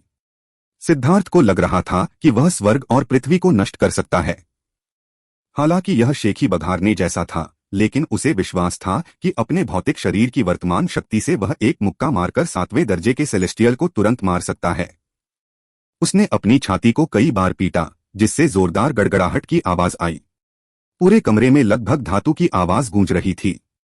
हे, मैंने व्यर्थ में खुद को जहर नहीं दिया, सिद्धार्थ मुस्कुराया। वह मंदार बॉडी टैंपरिंग पिल के प्रभाव से बेहद संतुष्ट था। मैं 5वें स्वर्ग चरण में आगे बढ़ सकता हूं या नहीं, यह तुम तीनों पर निर्भर करेगा। सिद्धार्थ ने युवा स्पिरिट दिव्य अमृत की 3 बूंदें निकाली। उसने उन्हें अपने पेट में निगल लिया। समय दिन ब दिन बीतता गया। 4 राष्ट्रों के प्राचीन अवशेष अराजकता में थे, क्योंकि ग्रैंड जिया, ग्रैंड झो और ग्रैंड चू के विशेषज्ञों का वध कर दिया गया था। पहले तो वे सभी एक दूसरे पर शक करते थे, लेकिन अंत में ग्रैंड जिया के विशेषज्ञों में से एक अपने दुश्मनों के घेरे से बाहर निकलने में कामयाब रहा। उसने यह खबर फैला दी कि ग्रैंड हान दूसरे देशों के विशेषज्ञों का कत्लेआम कर रहा है, जिससे वे क्रोधित और हैरान हो गए। वे सभी एक साथ इकट्ठा होने के लिए गुप्त संचार विधियों का इस्तेमाल करते थे। जब तक तीनों देशों के विशेषज्ञ एकत्र हुए, उन्होंने पाया कि उनमें से आधे से अधिक लोग पहले ही मारे जा चुके थे। ग्रैंड जिया के राजकुमार जिया युनफेंग को तुरंत लगा कि कुछ गड़बड़ है। वह ग्रैंड जिया के बचे हुए कुलीन लोगों को परिवहन बिंदु की ओर ले गया। तुम लोग पहले जाओ, मुझे यूलुओ को खोजना है। जिया युनचोंग को अपनी छोटी बहन की बहुत परवाह थी। उसने उससे मिलने से पहले गुप्त सभा स्थल छोड़ने से इनकार कर दिया। न केवल जिया यूलुओ गायब था, बल्कि सिद्धार्थ ने भी कोई संदेश नहीं भेजा था। सिद्धार्थ ग्रैंड जिया की जेड प्लेटों में से एक को भी ले जा रहा था, और जब तक वह जीवित था, उसे इकट्ठा होने का संदेश मिल जाना चाहिए था। लेकिन सच तो यह था कि सिद्धार्थ विरासत महल के भीतर था और उसे सभी खबरों से दूर रखा गया था। जेड प्लेट को कुछ भी पता नहीं चला। परेशानी मत करो, संकेत पहले ही जारी हो चुका था, इसलिए अगर वे अभी भी जीवित होते तो वे निश्चित रूप से हमारे साथ इकट्ठे होते। और अगर वे मर चुके हैं तो पीछे रहने का क्या मतलब है? जिया यूनफेंग ने गंभीरता से चिल्लाया। यह कोई छोटी बात नहीं है। चूंकि ग्रैंड हान ने हम पर, ग्रैंड चू और ग्रैंड झो पर एक ही समय में हमला करने की हिम्मत की, तो उन्होंने स्पष्ट रूप से बहुत पहले से तैयारी शुरू कर दी थी। 4 राष्ट्रों का प्राचीन अवशेष केवल एक जाल है। हमें जो करने की जरूरत है वह है जीवित निकलना। खुद का बलिदान करने से हालात और खराब होंगे। अभी हम दुश्मनों से घिरे हुए हैं और यह हमारे लिए बहुत प्रतिकूल है। बाहर निकलने का रास्ता खुलने का समय हो गया है, इसलिए हमें अपनी किस्मत आजमानी होगी और देखना होगा कि क्या हम अपने दुश्मनों द्वारा हमें बंद करने से पहले बच सकते हैं। अन्यथा हम सभी मर जाएंगे। जिया युनचोंग ने अपना सिर हिलाया। मैं तुमसे अलग हूं। तुम युवराज हो जबकि मैं नहीं हूं। शाही भाई, मैं तुम्हारा सम्मान करता हूं, लेकिन माफ करना, मैं तुम्हारी बात नहीं सुन सकता। मुझे यूलुओ और सिद्धार्थ को ढूंढना होगा। अगर वे जिंदा हैं तो मैं उन्हें जिंदा देखना चाहता हूं, और अगर वे मर चुके हैं तो मैं उनकी लाशें देखना चाहता हूं। जिया युनफेंग ने ठंडे स्वर में आदेश दिया, इतना हठधर्मी मत बनो। अभी मैं युवराज के रूप में अपनी स्थिति का उपयोग करके तुम्हें जाने का आदेश दे रहा हूं। जिया युनफेंग और जिया युनचोंग अलग अलग थे। पहले वाले ने अपनी सैन्य शक्ति से ज्यादा अपनी बुद्धि पर भरोसा किया। जैसे ही उसे पता चला कि ग्रैंड हान के विशेषज्ञ अन्य 3 देशों के विशेषज्ञों का खुलेआम कत्लेआम कर रहे थे, उसके तीखे अंतर्ज्ञान ने उसे बता दिया था कि कुछ गड़बड़ है। चूंकि सिद्धार्थ और जिया यूलुओ वापस नहीं लौटे थे, इसका मतलब सिर्फ इतना था कि वे मर चुके थे। अगर सिद्धार्थ और जिया यूलुओ जैसे विशेषज्ञ भी मरने से पहले संकट का संकेत जारी करने में कामयाब नहीं हुए तो उनके दुश्मन वाकई बहुत भयानक होंगे। या तो उनके पास संकटकालीन चेतावनी जारी करने का समय नहीं था, या फिर उन्हें लगा कि संकटकालीन चेतावनी जारी करने से उनके साथ और अधिक लोगों की मृत्यु हो जाएगी। किसी भी तरह से यह अच्छा संकेत नहीं था। जिया युनफेंग का चेहरा पीला पड़ गया था क्योंकि उसने जिया युनचोंग को गुस्से से डांटा था। अभी जिया युनचोंग की हरकतें उसकी नजर में मूर्खतापूर्ण थीं। न केवल उसकी हरकतें बेकार थीं, बल्कि वे उसे अपनी जान से भी हाथ धोना पड़ेगा। फिर वह सिद्धार्थ और जिया यूलुओ से बदला लेने का कोई भी मौका खो देगा। हाँ, सच में ग्रैंड जिया के बुद्धिमान राजकुमार बनने के योग्य हो। दुर्भाग्य से भले ही तुम ज्यादा होशियार होते, फिर भी तुम मेरी हथेली से बच नहीं पाते। अचानक एक ठंडी चीख सुनाई दी। हान वेनजुन ग्रैंड हान के विशेषज्ञों के एक समूह के साथ दूर से दिखाई दिए। उनकी संख्या 2800 थी, जबकि ग्रैंड जिया के पक्ष में अब 1000 से भी कम लोग थे। कमीने, यूलुओ को रिहा करो। जब जिया युनचोंग ने हान वेनजुन को एक युवती को अपने हाथ में पकड़े हुए देखा तो उसकी आंखें लगभग फटी की फटी रह गईं। हान वेनजुन ने जिया यूलुओ को अपने हाथ में पकड़ रखा था। जिया यूलुओ का रंग पीला था, उसकी आंखें लाल थीं। उसके मुंह के कोने पर लाल हाथ का निशान था। खून धीरे धीरे उसके होठों से निकलकर उसके कपड़ों पर टपकने लगा। अब वह पहले जैसी घमंडी नहीं रही। यह देखकर ग्रैंड जिया के सभी विशेषज्ञ हत्या के इरादे से जलने लगे। राजकुमारी यूलुओ को रिहा करो, नहीं तो हम तुम सभी को मार डालेंगे। इस बार जिया युनफेंग भी अपना धैर्य नहीं रख पाया। जिया यूलुओ हमेशा ग्रैंड जिया के लोगों का गौरव रही थी। हर कोई उसे प्यार करता था और सामूहिक रूप से उसका लाड़ प्यार करता था। उसे पीटना या डांटना तो दूर, वे उसे कुछ कठोर शब्द भी कहने को तैयार नहीं थे। उसे खून बहता देख जिया युनचोंग ने अपने दांत भींच लिए। उसे अभी आगे बढ़ने और इन पाखंडी ग्रैंड हान कमीनों को मार डालने की इच्छा हुई। बड़े भाई, जिया यूलुओ की साधना का आधार अभी सील कर दिया गया था। उसे ऐसा लग रहा था जैसे उसकी आत्मा उसके शरीर से निकल गई हो। लेकिन जब उसने वह जानी पहचानी आवाज सुनी तो उसने अपनी आंखें खोली। अपने भाइयों को देखकर वह जोर से रो पड़ी। उसके चेहरे पर आंसू बह रहे थे। अब वह पश्चाताप से भरी हुई थी। जब उसका सामना हान वेनजुन से हुआ था तो उसने अचानक उसे पकड़ लिया था। उस समय हान वेनजुन ने अपना बदसूरत पक्ष प्रकट किया था। उसने कभी कल्पना भी नहीं की थी कि जिस आदर्श पुरुष की वह पूजा करती थी वह वास्तव में भेड़ के भेष में भेड़िया था। जब उसने पूछा कि वह ऐसा क्यों कर रहा है तो उसके जवाब से उसका दिल बर्फ में बदल गया। हान वेनजुन का लक्ष्य उन शब्दों से बिल्कुल मिलता जुलता था जो सिद्धार्थ ने उसे डांटते समय कहे थे। सब कुछ ग्रैंड हान की भयावह योजना थी। यह सोचकर कि कैसे उसने एक बार हान वेनजुन का बचाव किया था और सिद्धार्थ के खिलाफ लड़ाई लड़ी थी, वह लगभग शर्मिंदगी से मर गई। अब वह एक बंधक बन गई थी जिसका इस्तेमाल हान वेनजुन अपने लोगों को धमकाने के लिए कर रहा था। जिया यूलुओ ने कई बार चुपके से खुद को मारने की कोशिश की थी, लेकिन वह सफल नहीं हुई थी। हर बार उसे ली वांजी ने रोक दिया। उसकी साधना का आधार सील होने के कारण उसके पास आत्महत्या करने की शक्ति भी नहीं थी। उसके दिल में नफरत भर गई। सिद्धार्थ सही था। उसे लगा था कि उसका जीवन उबाऊ है और इसलिए उसने बाहरी दुनिया के बारे में अपनी कल्पनाएं बना ली थीं। उसने कल्पना की थी कि बाहरी दुनिया एकदम सही और खूबसूरत है, जबकि उसके आसपास सब कुछ नीरस था। अब उसे यह एहसास होने में बहुत देर हो चुकी थी। हान वेंजुन और अन्य लोगों को देखकर किसी अज्ञात कारण से उसे अचानक एक बदमाश चेहरे का ख्याल आया, जिस पर हमेशा एक शरारती मुस्कान रहती थी। हान वेंजुन, सिद्धार्थ तुम्हें बिल्कुल नहीं छोड़ेगा। उसकी आंखों में आंसू थे। उसे नहीं पता था कि क्यों, लेकिन उसने अपने बड़े भाई का नाम नहीं पुकारा, न ही उसने अपने पिता को पुकारा। इसके बजाय उसने सिद्धार्थ का नाम पुकारा। शायद उसके मन में यह बात थी कि वह व्यक्ति जो कभी भी उचित नहीं था, लेकिन जिसमें बहुत हिम्मत थी, वह अधिक भरोसेमंद था, उसके विश्वास का अधिक पात्र था। अचानक ली वांजी ने उसके चेहरे पर थप्पड़ मारा। चूतर, चुप हो जा। यह थप्पड़ न केवल जिया यूलुओ के कोमल चेहरे पर एक थप्पड़ था, बल्कि ग्रैंड जिया के विशेषज्ञों के दिलों पर एक थप्पड़ था। मर जाओ। जिया युनचोंग ने सबसे पहले दहाड़ लगाई और ली वांजी पर हमला किया। हवा में एक भयानक दबाव पैदा हो गया और उसकी अजेय इच्छाशक्ति ने ली वांजी को जकड़ लिया। उस पल ली वांजी को लगा कि वह एक क्रोधित शेर के सामने एक तुच्छ चींटी है। उसे लगा कि अगले ही पल वह टुकड़े टुकड़े हो जाएगी। सबसे भयानक बात यह थी कि जब यह इच्छाशक्ति उस पर हावी हो गई तो वह प्रतिरोध करने की इच्छा भी नहीं बना सकी। उसने सोचा कि बस भाग जाना चाहिए। मुझे अपने अजेय दांव का अनुभव करने दो। अचानक 3 सम्राटों में से एक हान बिजुन ने जिया युनचोंग पर मुक्का मारा। धमाका। उनकी मुट्ठियां आपस में टकराईं और एक शक्तिशाली तूफान आया। हान बिजुन को झटका लगा क्योंकि वह उड़ गया। वह जिया युनचोंग का मुकाबला नहीं कर सकता था। तुम सब मर सकते हो। जिया युनचोंग पागल लग रहा था। उसकी दहाड़ गर्जने जैसी थी, जिससे उनके कान के पर्दे हिल रहे थे। उसकी अजेय इच्छाशक्ति उनके दिलों को कुचल रही थी। ग्रैंड हान के विशेषज्ञ सभी हैरान थे। उन्होंने बहुत पहले ही सुन लिया था कि ग्रैंड हान के नंबर 1 योद्धा जिया युनचोंग ने अपराजेय दांव की साधना की थी और उसी क्षेत्र में उसका कोई मुकाबला नहीं था।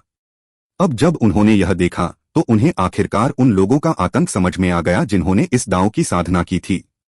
जिया युनचोंग के क्रोध में उसने सीधे अपने 8वें दर्जे के दिव्य प्रकटीकरण को बुलाया। इस प्रकटीकरण के भीतर एक ड्रैगन की धुंधली छवि थी, जो ड्रैगन शिरा का आधार थी।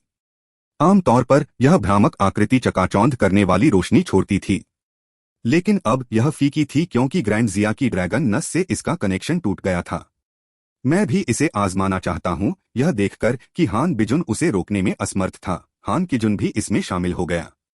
उन दोनों ने अपने अपने रूप दिखाए, जिनमें ड्रैगन की छवियां भी थीं। तीनों ने जमकर लड़ाई की, जबकि बाकी सभी लोग उनकी ताकत से हैरान होकर पीछे हट गए। वे यह देखकर हैरान रह गए कि हान बिजुन और हान किजुन को भी जिया युनचोंग ने पीछे हटने पर मजबूर कर दिया।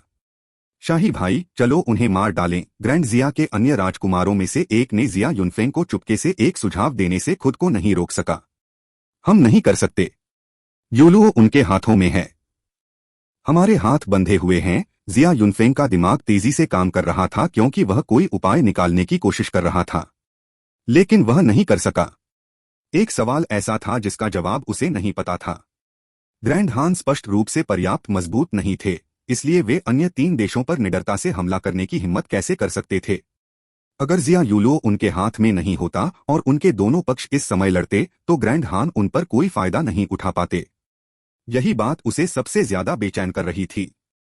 बढ़ती ड्रैगन मुट्ठी। अचानक एक ड्रैगन की दहाड़ सुनाई दी। जिया युनचोंग की मुट्ठी ने एक भ्रामक ड्रैगन को मुक्त कर दिया, जिसने हान किजुन और हान बिजुन को उड़ा दिया।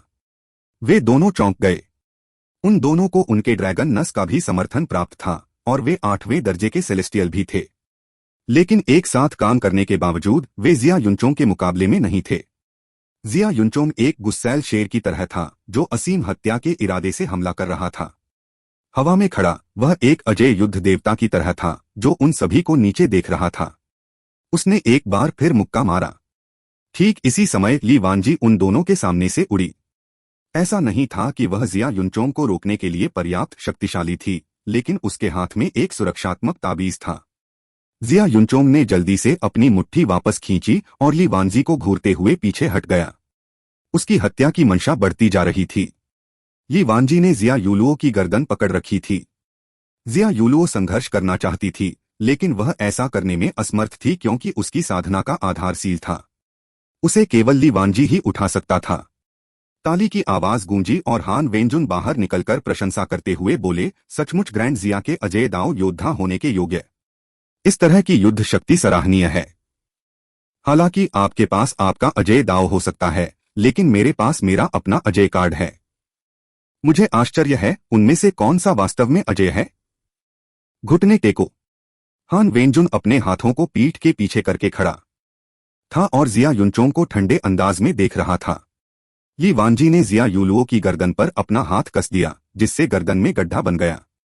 लेकिन जिया यूलुओ ने कोई आवाज नहीं की, यहां तक कि उसका शरीर भी नहीं हिला। उसे पता था कि अगर उसने कोई दर्द व्यक्त किया तो यह जिया युनचोंग और दूसरों के लिए मुश्किलें खड़ी कर देगा। जिया यूलुओ को इस तरह अपमानित होते देख जिया युनचोंग और अन्य लोगों की आंखें लगभग फटी की फटी रह गईं। जिया यूलुओ ग्रैंड जिया की राजकुमारी थी और उसे पहले कभी ऐसा कुछ नहीं सहना पड़ा था। ग्रैंड जिया के सभी विशेषज्ञ ली वांजी को टुकड़े टुकड़े कर देना चाहते थे। ली वांजी ने उन पर व्यंग्य किया, जिया युनचोंग, क्या तुम बहरे हो? घुटने टेको। या तुम चाहते हो कि तुम्हारी छोटी बहन तुम्हारे सामने ही मर जाए? जिया युनचोंग क्रोध से कांप उठा, लेकिन ली वांजी के हाथ में जिया यूलुओ को देखकर उसने आखिरकार धीरे से खुद को नीचे कर लिया। युनचोंग, मत करो। तुम अजय दाव की साधना करते हो। यदि तुम दूसरों के अधीन होगे तो तुम्हारा दाव हृदय नष्ट हो जाएगा, जिया युनफेंग ने उग्रता से दहाड़ते हुए कहा। अपराजय दाव की साधना के लिए अपराजय दाव हृदय को बनाए रखना आवश्यक था। यदि दाव हृदय खंडित हो गया तो उनकी साधना का आधार हमेशा के लिए आगे बढ़ना बंद हो जाएगा। वे अपंग हो जाएंगे। यी वांजी, हान वेंजुन और अन्य लोगों ने जिया युनचोंग को घूर कर देखा। यह देखकर कि उसका पूरा शरीर कांप रहा था, वे मुस्कुराए। नहीं। जिया यूलुओ ने चिल्लाने की पूरी कोशिश की, लेकिन ली वांजी ने अपने हाथ में बल बढ़ा दिया, जिससे जिया यूलुओ को खून की खांसी होने लगी। रुको, जिया युनचोंग दहाड़ा। उसकी आवाज में हत्या करने की नीयत भरी हुई थी। ऐसा लग रहा था जैसे उसकी आंखों से खून बहने वाला है। सबके सामने जिया युनचोंग ने सचमुच जमीन पर घुटने टेक दिए। ग्रैंड जिया के विशेषज्ञों को लगा कि उनका दिल टूट रहा है। एक पीढ़ी के अजय दाव साधक को इस तरह अपंग कर दिया गया। हा हा हा हा। हान वेंजुन, हान बिजुन, हान किजुन, ली वांजी और अन्य ग्रैंड हान के विशेषज्ञ सभी हंस पड़े। उनकी हंसी उपहास और मजाक से भरी थी। अपराजय दाव? क्या बकवास है। क्या उसने अभी भी मेरे ग्रैंड हान के विशेषज्ञों के सामने घुटने नहीं टेके? ग्रैंड जिया के लोग सभी सुअर हैं। मेरे ग्रैंड हान के साथ उन्हें 4 प्राचीन राष्ट्रों में से एक कहा जाना वास्तव में अपमानजनक है। क्या तुम्हें पता है? ग्रैंड झो और ग्रैंड चू के विशेषज्ञों का पहले ही सफाया हो चुका है। केवल तुम्हारा ग्रैंड जिया बचा है। तुम सब किसका इंतजार कर रहे हो? क्या तुम्हें नहीं लगता कि अब समय आ गया है कि तुम घुटने टेक कर दया की भीख मांगो? ग्रैंड हान के पक्ष ने हंसा, लेकिन उनके शब्दों से ग्रैंड जिया के विशेषज्ञों के दिल हिल गए। ग्रैंड झो और ग्रैंड चू के सभी विशेषज्ञ नष्ट हो गए थे। इस खबर से जिया युनफेंग के चेहरे पर भाव बदल गए। इसका मतलब था कि ग्रैंड हान के पास वाकई कोई अज्ञात तुरुप का पत्ता था। जिया युनफेंग, तुम किसका इंतजार कर रही हो? क्या तुम्हें नहीं लगता कि तुम्हें अपने लोगों को मेरे ग्रैंड हान के राजकुमारों के सामने घुटने टेकने के लिए आगे लाना चाहिए? शायद वे अच्छे होंगे और तुम्हें अपने कुत्ते के जीवन के बाकी हिस्से जीने देंगे, ली वांजी ने कहा। जिया युनफेंग ने गहरी सांस ली। उसने अपना सिर हिलाया। चूंकि बात यहां तक पहुंच चुकी है, इसलिए ज्यादा कुछ कहने की जरूरत नहीं है। मैं मानता हूं कि तुम्हारा ग्रैंड हान शतरंज का यह खेल जीतता है। हालांकि बहुत ज्यादा खुश मत हो जाना। यह मैच जीतने के बाद हम देखेंगे कि तुम्हारा ग्रैंड हान ग्रैंड जिया, ग्रैंड चू और ग्रैंड झो के क्रोध से कैसे बचता है। ग्रैंड जिया के योद्धाओं, हम एक जाल में फंस गए हैं। हम शायद जिंदा बचकर बाहर नहीं निकल पाएंगे। लेकिन अगर मैं, जिया युनफेंग, आप सभी भाइयों के साथ अपनी आखिरी सांस तक लड़ सकता हूं तो मुझे कोई पछतावा नहीं है। भाइयों, अपने हथियार निकालो। हम लड़ेंगे। मार डालो। ग्रैंड जिया के विशेषज्ञों ने आसमान हिला देने वाली दहाड़ लगाई और ग्रैंड हान के विशेषज्ञों पर हमला कर दिया। यी वांजी ने उपहास किया। उसने धीरे से जिया यूलुओ को उठाया। जब तक कोई उसके पास आता वह पहले उसे मार देती। सिद्धार्थ, क्या मैं तुम्हें फिर कभी नहीं देख पाऊंगी? जिया यूलुओ ने अपनी आंखें बंद कर लीं और अपनी मौत का इंतजार करने लगी। लेकिन उसे एक बात का अफसोस था, वह उस चेहरे को फिर कभी नहीं देख पाएगी। जिया युनचोंग के पास विरोध करने का कोई रास्ता नहीं था। वह सिर्फ अपनी छोटी बहन को अपने सामने मरते हुए देख सकता था। वह हत्या करने के इरादे से भरा हुआ था। वह बस जिया यूलुओ के मरने का इंतजार कर रहा था। फिर वह बदला लेने के लिए उनमें से हर एक को मार देगा। अचानक एक काली वस्तु काले उल्कापिंड की तरह चमकी। काली वस्तु बिना किसी दबाव के ऊपर से निकल गई। जब वह करीब पहुंची तभी उन्हें अपने पीछे हवा में बदलाव महसूस हुआ। एक काला तारा अविश्वसनीय गति से हवा में से गुजरा। वे अभी उस काली वस्तु को देख ही पाए थे कि वह ली वांजी के सिर के पिछले हिस्से से टकराई। ली वांजी जिया यूलुओ की गर्दन पकड़ रहा था और जिया युनचोंग और अन्य लोगों पर व्यंग्य कर रहा था। बस उन्हें मारने से पहले उनके करीब आने की प्रतीक्षा कर रहा था ताकि ग्रैंड जिया के लोग अपनी राजकुमारी को मरते हुए देख सकें। हालांकि उसे इस बात का बिल्कुल भी अंदाजा नहीं था कि कोई चीज उसकी ओर उड़ रही है। काली वस्तु उसके सिर से टकराई, जिससे उसका सिर तुरंत फट गया और उसकी आत्मा नष्ट हो गई। यह सब इतना अचानक हुआ कि कोई भी प्रतिक्रिया नहीं कर सका। यहां तक कि ग्रैंड हान के पक्ष को भी ली वांजी को मारने से पहले चेतावनी देने का मौका नहीं मिला था। ग्रैंड जिया की टीम भी इस अचानक परिवर्तन से अचंभित रह गई और उन्होंने अपना आक्रमण रोक दिया। उन्होंने देखा कि ली वांजी की हत्या के बाद काली वस्तु जमीन पर गिर गई। वह कुछ बार घूमी। काला बर्तन। कोई भी यकीन नहीं कर सकता था कि हत्या का हथियार क्या था, लेकिन यह वास्तव में एक काला बर्तन था। हाँ, यह एक बहुत ही काला बर्तन था, और जिसने भी इसे उड़ाया था वह भी बहुत काला दिल वाला था। उन्होंने तुरंत एक 8वीं रैंक के सेलेस्टियल को मार डाला था। काला बर्तन बिल्कुल भी खास नहीं लग रहा था। ऐसा लग रहा था जैसे इसे सामान्य लोहे से बनाया गया हो। इसमें कोई रून नहीं था, इसमें कोई दबाव नहीं था, लेकिन इसने एक रैंक 8 सेलेस्टियल को मार दिया था। जिया यूलुओ को मार डालो। हान वेंजुन ने सबसे पहले प्रतिक्रिया व्यक्त की। जिया युनचोंग ने पहले ही जिया यूलुओ की ओर उड़ना शुरू कर दिया था। वह वर्तमान में ली वांजी की सिरविहीन लाश के साथ गिर रही थी। इस समय जिया यूलुओ के सबसे करीबी हान बिजुन ने उस पर गोली चलाई। उसने जिया यूलुओ को न मारने का फैसला किया था। इसके बजाय उसने उसकी गर्दन पकड़ ली, उसे बंधक के रूप में इस्तेमाल करना जारी रखना चाहता था। तेरी मां को छोड़ू पाव। ठीक इसी समय एक बड़ा हाथ एक अकल्पनीय कोण से आया और हान बिजुन के चेहरे पर बुरी तरह से थप्पड़ मारा। इस प्रचंड शक्ति ने सीधे हान बिजुन को विस्फोटित कर दिया। खूनी धुंध हवा में भर गई और उसकी आत्मा भी नष्ट हो गई। जहां वह था वहां एक नई आकृति प्रकट हुई। सिद्धार्थ। ग्रैंड जिया और ग्रैंड हान के पक्षों ने चौंककर चीखें निकाली, लेकिन ग्रैंड जिया की चौंककर चीखें खुशी से भरी थीं, जबकि ग्रैंड हान की चीखें स्तब्ध थीं। उसने शुरुआत में ही 2 रैंक 8 सेलेस्टियल को मार डाला था। यह कितना दबंग था। उसने तुरंत सभी को चौंका दिया। सिद्धार्थ ने आगे बढ़कर जिया यूलुओ को पकड़ लिया। उसने उसके चेहरे पर चोट के निशान देखे। वह बहुत ही दुखी लग रही थी, खासकर उस पर साफ हाथ के निशान के साथ। माफ करना, मुझे देर हो गई, सिद्धार्थ ने कहा। जैसे ही सिद्धार्थ एकांत से बाहर निकला, उसे लगा कि मामला बहुत गंभीर हो गया है और वह जल्दी से जल्दी वहां पहुंचा। सौभाग्य से वह समय पर पहुंच गया था। मुझे पता था तुम आओगे। मुझे पता था।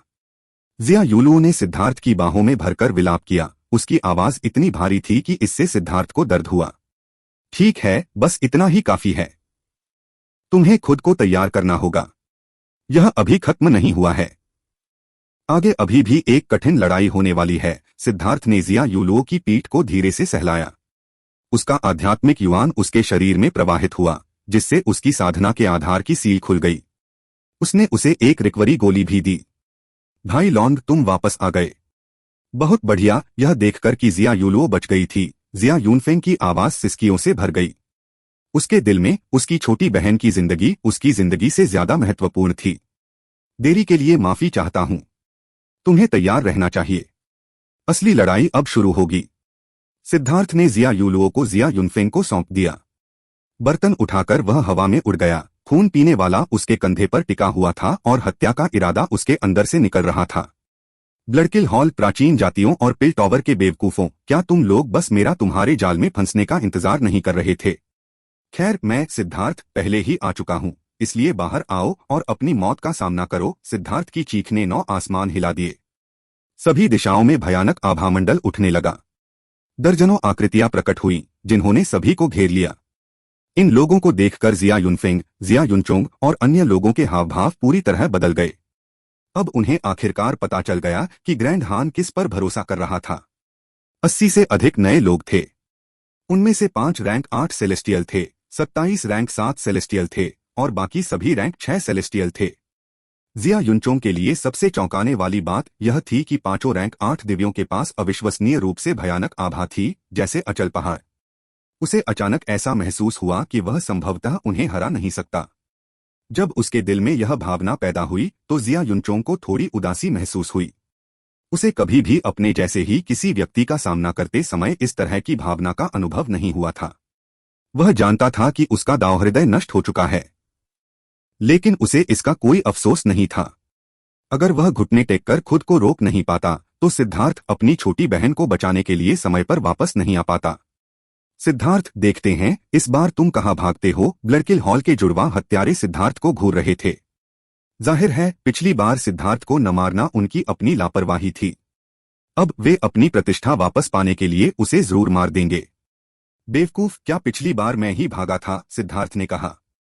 उन दोनों के पास इसका उत्तर देने का कोई तरीका नहीं था, क्योंकि पिछली बार वे वास्तव में भागने वाले लोग थे।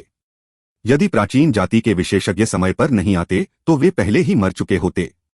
सिद्धार्थ, तुमने बार बार प्राचीन जातियों को अपमानित किया है।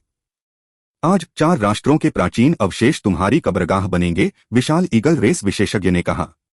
उसकी आंखें ठंडी चमक उठीं और उसके शरीर से रोशनी निकल आई। इसी समय हाथी जाति और बाघ जाति के विशेषज्ञ युद्ध के लिए तैयार होकर अपनी आभा समेटने लगे। 3 प्राचीन जाति विशेषज्ञों की आभा बढ़ गई, जबकि जुड़वा ब्लडकिल हॉल हत्यारों ने पहले ही अपनी तलवारें उठा ली थीं। भयानक आभा ने सिद्धार्थ को जकड़ लिया। सिद्धार्थ ने उन 5 को देखा। उसके बाल और काले लबादे हवा में धीरे धीरे उड़ रहे थे। उसने गंभीर जिया युनचोंग से कहा, उन 5 को मेरे पास छोड़ दो। ग्रैंड जिया के आदमियों का नेतृत्व करके बाकी लोगों को मार डालने की पूरी कोशिश करो। यह सुनकर ग्रैंड जिया के सभी विशेषज्ञ चौंक गए। हालांकि वे 8वीं रैंक के दिव्य नहीं थे, फिर भी वे कुलीन थे। वे स्पष्ट रूप से महसूस कर सकते थे कि उनमें से प्रत्येक व्यक्ति कितना भयानक था। उनकी तुलना ली वानजी या हान बिजुन या उनके जैसे लोगों से नहीं की जा सकती थी। वे सच्चे विशेषज्ञ थे, लेकिन सिद्धार्थ उन्हें 5 के खिलाफ 1 से लड़ना चाहता था। भाई लॉन्ग, आज हम भाई कंधे से कंधा मिलाकर इन शक्तिशाली शत्रुओं के खिलाफ लड़ेंगे, जिया युनचोंग ने कहा। वह जानता था कि इन 5 में से कोई भी उसे मार सकता है। ऐसा सिर्फ इसलिए नहीं था क्योंकि उसने अपना अजय दांव खो दिया था। यह उसके असीम अनुभव पर आधारित उसका अंतर्ज्ञान था। उसने यहां से जिंदा निकलने की कोई उम्मीद पहले ही छोड़ दी थी। वह सिर्फ सिद्धार्थ के साथ लड़ना और मरना चाहता था। उसकी एकमात्र उम्मीद यह थी कि वह इतनी देर तक टिक पाएगा कि जिया युलुओ बचकर निकल सके। शक्तिशाली दुश्मन, वे इस योग्य नहीं हैं कि उन्हें ऐसा कहा जाए। चिंता मत करो, मैं कोई ऐसा हीरो नहीं बनने जा रहा जो दूसरों के लिए मरता है। मेरा जीवन बहुत कीमती है। मेरे पास अभी भी बहुत सारे प्रेमी और जोशीले भाई हैं जो मेरे घर लौटने का इंतजार कर रहे हैं। इससे ज्यादा कुछ कहने की जरूरत नहीं है। उस छोटे कमीने हान वेनजुन का ख्याल रखना। वह अब पुराना हान वेनजुन नहीं रहा, इसलिए लापरवाह मत बनो। दिव्य अंगूठी, 4 सितारा युद्ध कवच। धमाका। ऐसा लग रहा था जैसे सिद्धार्थ के शरीर के भीतर से ज्वालामुखी फट गया हो। क्यूई का एक स्तंभ आसमान में उड़ गया। जिया युनचोंग और अन्य लोगों को जो बात आश्चर्यचकित कर गई वह यह थी कि उस क्षण वे उसकी आभा से ही पीछे हट गए। जैसे ही दिव्य वलय घूमता था, स्वर्ग और पृथ्वी तीव्रता से कांप उठते थे, मानो दुनिया सिद्धार्थ की शक्ति को सहन नहीं कर पा रही थी। क्या उसकी शक्ति इतनी भयानक स्तर तक बढ़ गई है? जुड़वा हत्यारे हैरान थे। सिद्धार्थ से लड़ने के बाद वे उसकी ताकत के बारे में पूरी तरह स्पष्ट हो गए थे। हालांकि वह शक्तिशाली था, लेकिन वह उनका मुकाबला नहीं कर सकता था। यदि सिद्धार्थ ने अचानक जवाबी हमला करने के लिए आर्म प्रोटेक्टर और बूट का इस्तेमाल नहीं किया होता तो निश्चित रूप से उनके पास उसे मारने की शक्ति होती। नहीं, यह गलत है। पिछली बार उसका साधना आधार 4थे स्वर्ग चरण पर था और अब वह 5वें स्वर्ग चरण पर है।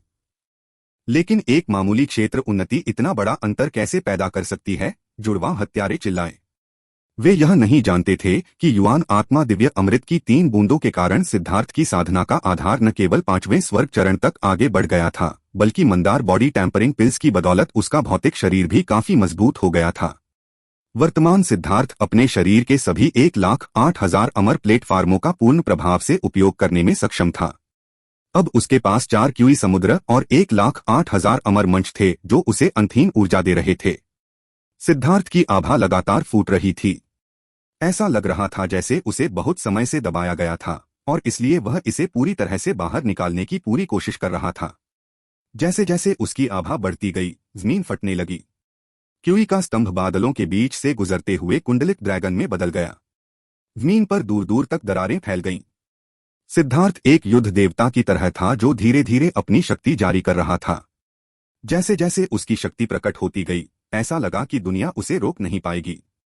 सच तो यह है कि सिद्धार्थ के पास अपनी शक्ति को धीरे धीरे छोड़ने के अलावा कोई विकल्प नहीं था।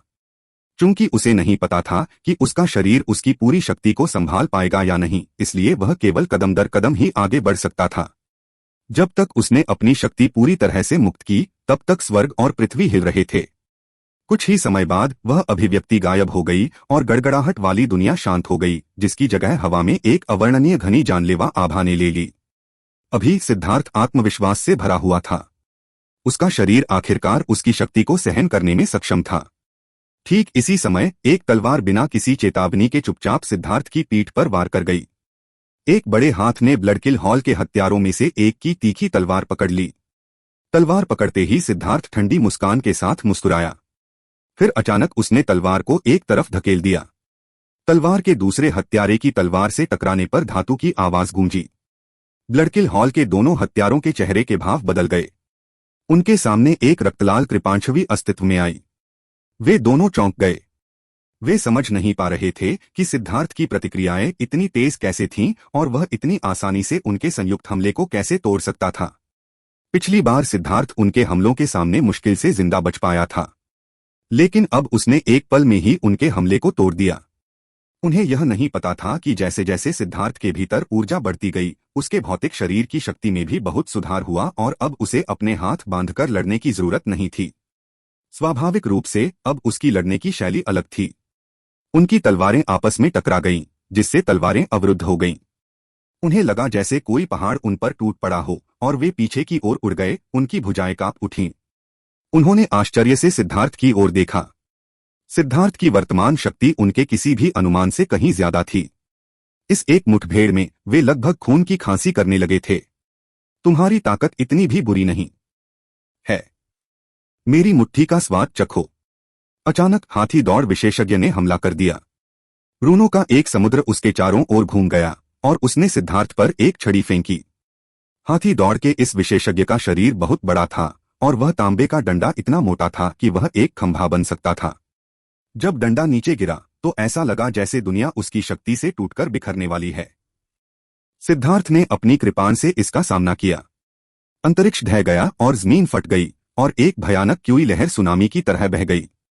अपने हथियार बंद करके हाथी जाति के विशेषज्ञ ने व्यंग्यात्मक लहजे में कहा, बहुत बढ़िया। बहुत कम मनुष्य हैं जो मेरी बर्बर हाथी जाति को चुनौती दे सकें। लेकिन बहुत खुश मत होइए, मेरी बर्बर हाथी जाति की शक्ति ऐसी चीज नहीं है जिसका सामना आप जैसे कमतर मनुष्य कर सकें। दहाड़ के साथ हाथी दौड़ विशेषज्ञ की सारी मांसपेशियां उभर आईं। उसके शरीर की नसें उभर आईं और ऐसा लगा जैसे कोई जंगली जानवर उसके भीतर दहाड़ रहा हो। ऊर्जा उसके अंदर से लहरों के रूप में बाहर निकली। उनके दोनों हथियार अभी भी बंद थे, लेकिन आसपास की जगह लगातार विस्फोट कर रही थी। जमीन में एक बहुत बड़ा छेद बन गया था जो अब उनकी शक्ति को सहन करने में सक्षम नहीं था। अब यह इतना गहरा हो गया था कि वे नीचे नहीं देख पा रहे थे। बर्बर हाथी जाति का स्थान ऊंचा था और वे शक्ति में माहिर थे। शक्तिशाली प्राचीन जातियों में भी जब सत्ता की बात आती थी तो वे सबसे ऊपर होते थे। उसने कभी किसी इंसान के बारे में नहीं सुना था जो उनसे मुकाबला कर सके। जंगली हाथी दौड़ विशेषज्ञ अभूतपूर्व शक्ति का प्रदर्शन कर रहा था और उसकी आभा से आकाश कांप रहा था। वह अजेय लग रहा था। और फिर भी चौंकाने वाली बात यह है कि सिद्धार्थ की अभिव्यक्ति अभी भी पूरी तरह से शांत थी। चाहे जंगली हाथी दौड़ विशेषज्ञ ने अपनी शक्ति कितनी भी बढ़ा ली हो, सिद्धार्थ एक अडिग पर्वत बना रहा। इसके विपरीत जंगली हाथी दौड़ विशेषज्ञ की भुजाएं इतनी शक्ति के कारण कांप रही थीं कि वह बहुत अधिक शक्ति का उपयोग कर रहा था। वह पहले ही अपनी पूरी शक्ति का उपयोग कर चुका था। वह सदमे से भर गया। वह समझ नहीं पा रहा था कि सिद्धार्थ का मानव शरीर उसकी असीम शक्ति को कैसे रोक सकता है। प्राचीन जातियों की शेखी हमेशा आसमान को हिला देने वाली होती है, लेकिन अंत में उनके पास थोड़ी सी भी क्षमता नहीं होती।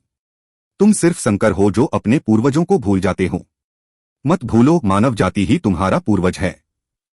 तुम शायद सिर्फ जुआन जानवरों के खून को स्वीकार करना चाहते हो और मानव जाति को नीचा देखना चाहते हो, लेकिन तुम यह भी नहीं समझते कि मानव जाति को सबसे आध्यात्मिक प्राणी क्यों माना जाता है। आज मैं तुम्हें दिखाऊंगा कि सच्ची शक्ति क्या होती है। सिद्धार्थ के शरीर में 1,08,000 अमर मंच तेजी से घूम रहे थे। इस बार वह अपनी शक्ति को धीरे धीरे बढ़ाने के बजाय एक ही बार में चरम पर पहुंचा रहा था। झील से धीरे धीरे निकलने वाली बूंदों की बजाय ऐसा लग रहा था जैसे पूरी झील से बिजली निकल रही हो। इस तरह की बिजली का तुरंत विस्फोट कुछ ऐसा था जिसे सिद्धार्थ पिछले परीक्षण के बिना करने की हिम्मत नहीं कर सकता था। सिद्धार्थ की भुजाओं में शक्ति की गर्जना हुई। ऐसा लग रहा था जैसे कोई ज्वालामुखी जो 10,000 सालों से ऊर्जा जमा कर रहा था, फट रहा हो। हाथी दौड़ के विशेषज्ञ ने खून की उल्टी की और वापस उड़ गया। सभी प्राचीन जाति विशेषज्ञ हैरान रह गए। उन्होंने कभी नहीं सोचा था कि जंगली हाथी जाति का विशेषज्ञ मानव जाति के किसी व्यक्ति से हार जाएगा, और वह भी इतनी बुरी तरह से। एक साथ हमला करो, बाज दौड़ विशेषज्ञ चिल्लाया। भाला चलाते हुए उसके पंखों पर रून उमड़ पड़े और उसने सिद्धार्थ पर हमला करने में बढ़त ले ली। उसके बगल में बैठा बाघ दौड़ विशेषज्ञ दहाड़ने लगा और फिर अचानक भ्रम में पड़ गया। उसने सिद्धार्थ की ओर गोली चलाई। उसके हाथ तीखे बाघ के पंजे बन गए। यह बाघ जाति विशेषज्ञ छाया शैतान बाघ जाति का वंशज था, जो जुआन जानवरों में से एक था। वे सभी अविश्वसनीय रूप से तेज थे। जहां तक बाघ के पंजों की जोड़ी की बात है, वे उनके जन्मजात मार्शल हथियार थे और वे अतुलनीय रूप से तीखे थे। हाथी दौड़ विशेषज्ञ हैरान और क्रोधित था। उसकी हत्या करने की नीयत बढ़ रही थी। सिद्धार्थ की शक्ति ने उसे बदनाम कर दिया था। इन तीन शक्तिशाली विशेषज्ञों का सामना करते हुए सिद्धार्थ निश्चित रूप से मर जाता अगर वह गुप्त क्षेत्र में प्रवेश करते समय उनसे लड़ रहा होता। लेकिन अब उसे उनसे कोई डर नहीं था। उसने एक ही वार किया। हालांकि तीनों ने एक ही समय पर हमला किया था, लेकिन विशाल ईगल रेस विशेषज्ञ का भाला 6 मीटर लंबा था और वह सबसे करीब था। सिद्धार्थ का पहला हमला उस पर लक्षित था। सिद्धार्थ की कृपाण के संपर्क में आने पर ईगल रेस विशेषज्ञ का शरीर तुरंत पीछे की ओर उड़ गया। स्पष्ट रूप से उसके पास सिद्धार्थ की शक्ति का विरोध करने का कोई तरीका नहीं था। अपने बाएं हाथ पर लगे आर्म प्रोटेक्टर का उपयोग करते हुए उसने हाथी दौड़ विशेषज्ञ के डंडे को रोका, लेकिन परिणामस्वरूप वह पीछे हट गया। लेकिन जब हाथी दौड़ विशेषज्ञ ने सिद्धार्थ को पीछे धकेल दिया तो उसके दिल में एक बुरी भावना पैदा हो गई। वह चिल्लाया, सावधान। सिद्धार्थ ने जानबूझकर खुद को पीछे धकेल दिया था, लेकिन बहुत देर हो चुकी थी। हाथी दौड़ विशेषज्ञ की शक्ति उधार लेकर उसने बाघ दौड़ विशेषज्ञ पर तीर की तरह वार किया जो उसकी ओर बढ़ रहा था। बाघ दौड़ विशेषज्ञ सिद्धार्थ की ओर बढ़ते हुए शक्ति एकत्रित कर रहा था। उसका लक्ष्य सिद्धार्थ के पास पहुंचने के लिए सही मात्रा में ऊर्जा एकत्रित करना था। लेकिन आधे रास्ते में सिद्धार्थ अचानक उसके सामने आ गया और उसे चौंका दिया। अपनी ओर आती एक लात को देखकर उसने उसे अपने पंजों से रोक लिया। नतीजा यह हुआ कि बाघ दौड़ का विशेषज्ञ उड़ गया। उसकी भुजाओं की हड्डियां टूट गईं। उसने खून की उल्टी की और उल्टियां करते हुए एक उल्टियां करता हुआ तारा बनकर वापस लौटा। यह तो पता ही था कि सिद्धार्थ ने हाथी दौड़ विशेषज्ञ की शक्ति का एक हिस्सा उधार लिया था और इस गति से शूट करने के लिए अपने किंग आइटम बूट को सक्रिय किया था। अगर यह एक साधारण रैंक 8 सेलेस्टियल होता तो यह लात उन्हें मार देती। फिर पलटाव की शक्ति का उपयोग करते हुए सिद्धार्थ ने हवा में घूमते हुए पीछे की ओर छलांग लगाई। ब्लड ड्रिंकर ने हवा में वार किया। विभाजन स्वर्ग 3 एक रक्तरंग की कृपांशवी ऐसी दिख रही थी जैसे वह किसी चीज पर वार नहीं कर रही थी। लेकिन जब वह गिरी तो उसके सामने अंतरिक्ष में विस्फोट हुआ, जिससे दो हैरान चेहरे सामने आए। वे दोनों ब्लडकिल हॉल के हत्यारे थे। जब सिद्धार्थ ने प्राचीन जाति के विशेषज्ञों पर हमला किया था तो उन्होंने खुद को छिपाने के लिए अपनी गुप्त कला का इस्तेमाल किया था और घातक हमला किया था। ब्लडकिल हॉल के शीर्ष हत्यारे होने के नाते उन्हें अपनी छुपने की कला पर पूरा भरोसा था, और जब वे दोनों एक दूसरे की हत्या की मंशा को समझ लेते थे तो दूसरों के लिए उन्हें भांप पाना और भी मुश्किल हो जाता था। अनगिनत विशेषज्ञ उनकी तलवारों से मारे गए थे, लेकिन वे अभी छिपकर हमला करने की तैयारी ही कर रहे थे कि सिद्धार्थ ने उन पर हमला कर दिया। इस भयंकर हमले से बचने का कोई रास्ता नहीं था, इसलिए उन्होंने जल्दी से उन्हें रोक दिया। लेकिन एक पक्ष अचानक हमला कर रहा था, जबकि दूसरा जल्दबाजी में हमले का सामना कर रहा था। जुड़वा भाई पीछे हट गए, खून की उल्टी करने लगे। असंभव, तुमने हमें कैसे नोटिस किया? वे दोनों अविश्वास में दहाड़े। बेवकूफ, मेरे सामने एक ही चाल 2 बार मत चलाना, नहीं तो तुम मर जाओगे, सिद्धार्थ ने व्यंग्य किया। फिर उन दोनों को अनदेखा करते हुए उसने तीनों प्राचीन जाति विशेषज्ञों पर गोली चलाई। सच तो यह है कि ये जुड़वा ब्लडकिल हॉल हत्यारे बहुत शक्तिशाली थे। उनकी हत्या की मंशा एक दूसरे द्वारा अवशोषित कर लिए जाने के कारण उसे वास्तव में उनकी शत्रुता को समझना मुश्किल हो गया। भीषण युद्ध में उन्हें पहचान पाना और भी मुश्किल था। लेकिन सिद्धार्थ मूर्ख नहीं था। वह उन्हें ऐसी भयानक हत्या कलाएं दिखाने की अनुमति कैसे दे सकता था? पहले ही क्षण जब उन्होंने उस पर छिपकर हमला किया था, जब उसने उनकी एक तलवार पकड़ी थी, तो उसने अपनी तलवार पर निशान छोड़ने के लिए अपने खून में कुछ औषधीय चूर्ण मिला लिया था। फिर उसने उस तलवार को दूसरे हत्यारे की तलवार में तोड़ दिया। अब उन दोनों तलवारों पर उसकी विशिष्ट आभा अंकित हो गई थी। यह आभा दूसरों के लिए समझ पाना असंभव था, लेकिन सिद्धार्थ अपने खून के प्रति बेहद संवेदनशील था, खास तौर पर उसके भीतर मौजूद ड्रैगन के खून के सार के प्रति। वह उन्हें देखे बिना भी उनकी स्थिति को स्पष्ट रूप से पहचानने में सक्षम था। बेशक वह उन्हें यह रहस्य नहीं बताएगा। इसके बजाय उसने कुछ ऐसी शेखी बघारने वाली बातें कहीं जिससे वे बहुत क्रोधित हो सकते थे। परिणामस्वरूप वे दोनों क्रोधित और हैरान थे। वे इस बात का कोई सुराग नहीं देख पा रहे थे कि सिद्धार्थ ने उनकी छुपने की कला को कैसे तोड़ा था। चूंकि मामला ऐसा ही था, इसलिए उन्होंने अपनी छुपी हुई हत्या की कला का इस्तेमाल बंद करने और इसके बजाय सिद्धार्थ पर हमला करने का फैसला किया। 2 ब्लडकिल हॉल हत्यारों और 3 प्राचीन जाति विशेषज्ञों के साथ सिद्धार्थ अब 5 रैंक 8 सेलेस्टियल्स से लड़ रहा था। लेकिन जिस बात ने सबको चौंका दिया वह यह थी कि सिद्धार्थ अजेय लग रहा था। अकेले भी उसने बाकी 5 को दबा दिया। वह ही था जिसने लड़ाई की गति तय की। जब वे 6 लोग दूर से आसमान हिला देने वाली लड़ाई लड़ रहे थे, तो हान वेंजुन ईर्ष्या से भर गया। अचानक उसने जिया यूलो की ओर देखा। उसने देखा कि वह पहले से ही ठीक हो चुकी थी और नशे में धुत्त सिद्धार्थ को श्रद्धा से देख रही थी। उसका गुस्सा बढ़ गया। सभी लोग हमला करें, ग्रैंड जिया के हर सदस्य को मार डालें, हान वेंजुन चिल्लाया। उसने ग्रैंड जिया के पक्ष पर हमला करने में ग्रैंड हान के विशेषज्ञों का नेतृत्व किया। उनके पीछे प्राचीन जातियों के बचे हुए सदस्य थे, साथ ही पिल टॉवर के 6 विशेषज्ञ भी थे। सिद्धार्थ ने 5 शक्तिशाली दुश्मनों के खिलाफ जोरदार लड़ाई लड़ी, जिसमें ब्लडरिंकर हवा में नाच रहा था। लोगों को केवल 6 आकृतियां आगे पीछे उड़ती हुई दिखाई दे रही थीं, जबकि उनके चारों ओर आसमान हिल रहा था। यह देखकर कि सिद्धार्थ इन 5 शक्तिशाली विशेषज्ञों के खिलाफ लड़ सकता है, हान वेंजुन को गहरा सदमा लगा। उसने सभी को दूर के ग्रैंड जिया विशेषज्ञों पर हमला करने का आदेश दिया। हान वेंजुन के दिल में बेचैनी की एक अस्पष्ट भावना उभरी। शायद उसे अजेय स्थिति में प्रवेश करने के लिए ग्रैंड जिया के विशेषज्ञों को पकड़ना होगा। कम से कम उसे जिया यूलुओ को पकड़ना था। हान वेंजुन, मैं तुम्हें मार डालूंगा, कमीने। अचानक एक महिला की चीख सुनाई दी जो हत्या के इरादे से भरी हुई थी। एक तलवार उड़ते हुए इंद्रधनुष की तरह हान वेंजुन पर टूट पड़ी। हम्फ, छोटी फूहड़, मैं अभी तुम्हें फिर से पकड़ लूंगा, हान वेंजुन ने व्यंग्य किया और अचानक हाथ आगे बढ़ाया। जिया यूलुओ की तलवार पकड़ते ही उसकी उंगलियों पर रून चमक उठे, जबकि उसका दूसरा हाथ उसके गले की ओर बढ़ा। जिया यूलुओ चौंक गई। जब उसकी तलवार उसके हाथ पर लगी तो उसे घायल करने के बजाय वह उसे वापस खींचने में असमर्थ हो गई। उसने कभी नहीं सोचा था कि हान वेंजुन इतना भयानक रूप से शक्तिशाली था। हान वेंजुन की हथेली से ऊर्जा का विस्फोट हुआ। जिया यूलुओ का पूरा शरीर कांप उठा और उसने मुंह भर खून उगल दिया। वह तुरंत घायल हो गई और बिल्कुल भी विरोध करने में असमर्थ हो गई, क्योंकि हान वेंजुन का हाथ उसके गले तक पहुंच गया था। धाड़ में जाओ, एक भयंकर दहाड़ सुनाई दी और एक मुट्ठी हान वेंजुन की हथेली पर लगी।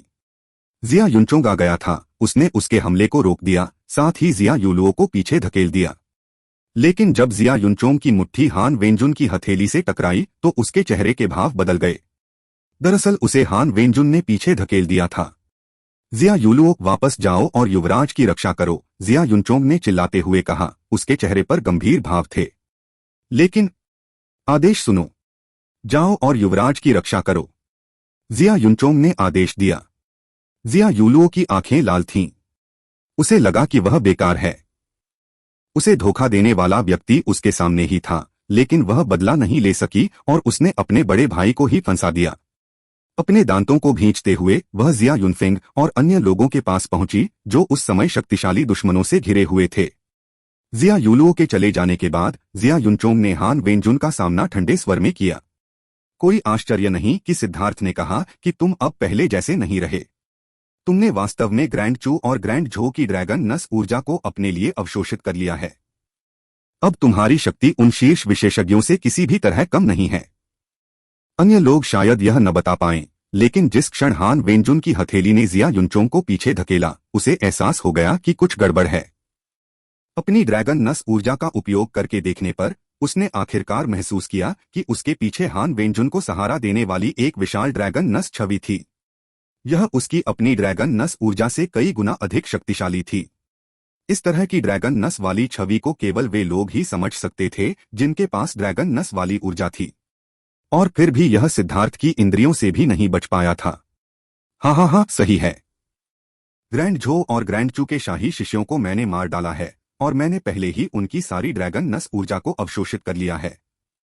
जैसे ही आपके ग्रैंड जिया के सभी शाही शिष्य मारे जाएंगे, ग्रैंड जिया, ग्रैंड झो और ग्रैंड चू अपने कर्म भाग्य का 1/3 खो देंगे। यह कर्म भाग्य मेरे ग्रैंड हान का समर्थन करेगा, इसलिए आपके 3 राष्ट्रों का पतन हो जाएगा, जबकि मेरे ग्रैंड हान केवल मजबूत होंगे। हमें किसी भी ऐतिहासिक अवशेष को प्राप्त करने, किसी भी मूर्ति को बनाने या किसी भी सांस्कृतिक विरासत को चुराने के बारे में सोचने में कोई समय बर्बाद करने की आवश्यकता नहीं होगी। केवल मेरा ग्रैंड हान प्राचीन राष्ट्र केंद्रीय मैदानों के भीतर रहेगा। हाँ, हान वेनजुन जोर से हंसा। उसकी आवाज गर्व से भरी हुई थी। ऐसा लग रहा था जैसे वह पहले से ही ग्रैंड हान द्वारा सभी प्राचीन राष्ट्रों को एकजुट करने का दिन देख सकता था। हम सपने देखते रहो। बेशर्म कमीने, तुम सिर्फ अति आत्मविश्वास वाले मूर्ख हो। आज मैं तुम्हें और तुम्हारी महत्वाकांक्षाओं को इस प्राचीन अवशेष के भीतर मरने दूंगा। जिया युनचोंग ने आगे बढ़कर हान वेनजुन पर सीटी बजाते हुए मुट्ठी तान दी। बेवकूफ तुम हो जिया युनचोंग। तुम्हारी ड्रैगन नस से तुम्हारा कनेक्शन टूट गया है, इसलिए तुम ड्रैगन नस की ऊर्जा का इस्तेमाल नहीं कर सकते। इसके अलावा तुम पहले ही मेरे सामने घुटने टेक चुके हो और अब तुम्हारे पास अपने अजय दांव की शक्ति नहीं है। अजय दांव के दबाव के बिना तुम अब भी सोचते हो कि तुम जीत सकते हो। सपने देखते रहो। तुम ही हो जो यहां मरोगे। हान वेनजुन ने तिरस्कारपूर्वक मुस्कुराया। अगर यह पहले होता तो वह निश्चित रूप से जिया युनचोंग से आमने सामने की लड़ाई में लड़ने की हिम्मत नहीं करता। लेकिन अब उसने ग्रैंड चू और ग्रैंड झो की ड्रैगन नस ऊर्जा को अपने लिए चुरा लिया था, साथ ही जिया युनचोंग के अजय दांव को भी तोड़ दिया था। वह निडर था।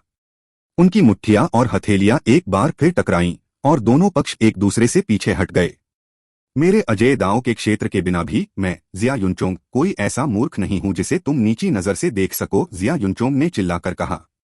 उसने स्पष्ट रूप से महसूस किया कि उसकी अजय इच्छा शक्ति अब दूसरों को दबाने में सक्षम नहीं थी, लेकिन इससे उसकी बाकी युद्ध शक्तियों पर कोई असर नहीं पड़ा। हान वेनजुन अंदर से चौंक गया। अपराजय दांव को दबाए बिना भी, जिससे वह लड़ते समय अपनी पूरी शक्ति का इस्तेमाल कर सकता था, वह अभी भी जिया युनचोंग को दबाने में असमर्थ था। जिया युनचोंग को मारने की उसकी इच्छा बढ़ गई। उन दोनों के बीच भयंकर लड़ाई जारी रही, जबकि जिया यूलुओ ग्रैंड जिया की तरफ घेराबंदी कर रहे अन्य शक्तिशाली दुश्मनों की ओर उड़ गया। मार डालो, जिया यूलुओ ने अचानक एक भयंकर दहाड़ लगाई। वह जो एक सुनहरा जीवन जी रही थी और बाकी दुनिया के लिए अपने सपने बुन रही थी, उसने आखिरकार वास्तविकता की क्रूरता को देखा था। वह अपने भोली होने के कारण स्वयं से घृणा करती थी, वह अपने मूर्ख होने के कारण स्वयं से घृणा करती थी, और अब वह इस सारी घृणा को असीम हत्या के इरादे में बदल रही थी। उसकी तलवार निर्दयता से हवा में उड़ रही थी। उसका हर हमला अविश्वसनीय रूप से क्रूर था, उसकी चालें लगभग आत्मघाती थीं। उसके दुश्मन उसे रोक नहीं पा रहे थे। उसे लगा जैसे वह पागल हो गई है। उसे लोगों को मारना था, इन सभी दुश्मनों को मारना था। यही उसका गुस्सा, उसकी नफरत को बाहर निकालने और उसके दिल के दर्द को दूर करने का एकमात्र तरीका था। सावधान, यह महिला पागल है, एक प्राचीन जाति विशेषज्ञ चिल्लाया। जिया यूलुओ की आंखें लाल थीं और वह असीम हत्या के इरादे से हमला कर रही थी। वह दूसरों के हमलों को अनदेखा कर रही थी, लगातार हमले कर रही थी, जहां वह जान के बदले में चोट पहुंचा रही थी। पहले ही पल में उसने 7 रैंक 7 सेलेस्टियल की जान ले ली। जिया यूलुओ को लगा कि वह पागल हो गई है। उसे इस युद्ध के मैदान में लड़ते हुए मरने की भी इच्छा हुई, जैसे कि उसके अपराध बोध से मुक्ति पाने का यही एकमात्र तरीका था। इस युद्ध के मैदान में ग्रैंड हान से एकमात्र रैंक 8 सेलेस्टियल हान किजुन जिया यूलुओ की तलवार को रोकने के लिए पूरी ताकत से आगे बढ़ा। नतीजतन उसके साथ अपने पहले आदान प्रदान में वह लगभग खून खांसने लगा। अभी बाकी लोगों को नजरअंदाज करो, इस पागल औरत को मार डालो, हान किजुन चिल्लाया। जिया यूलुओ की प्रतिभा स्वाभाविक रूप से उच्च थी, और यदि वह मौजमस्ती करने की दृढ़ इच्छाशक्ति वाली न होती तो उसकी उपलब्धियां संभवतः जिया युनचोंग से किसी भी तरह कम नहीं होती।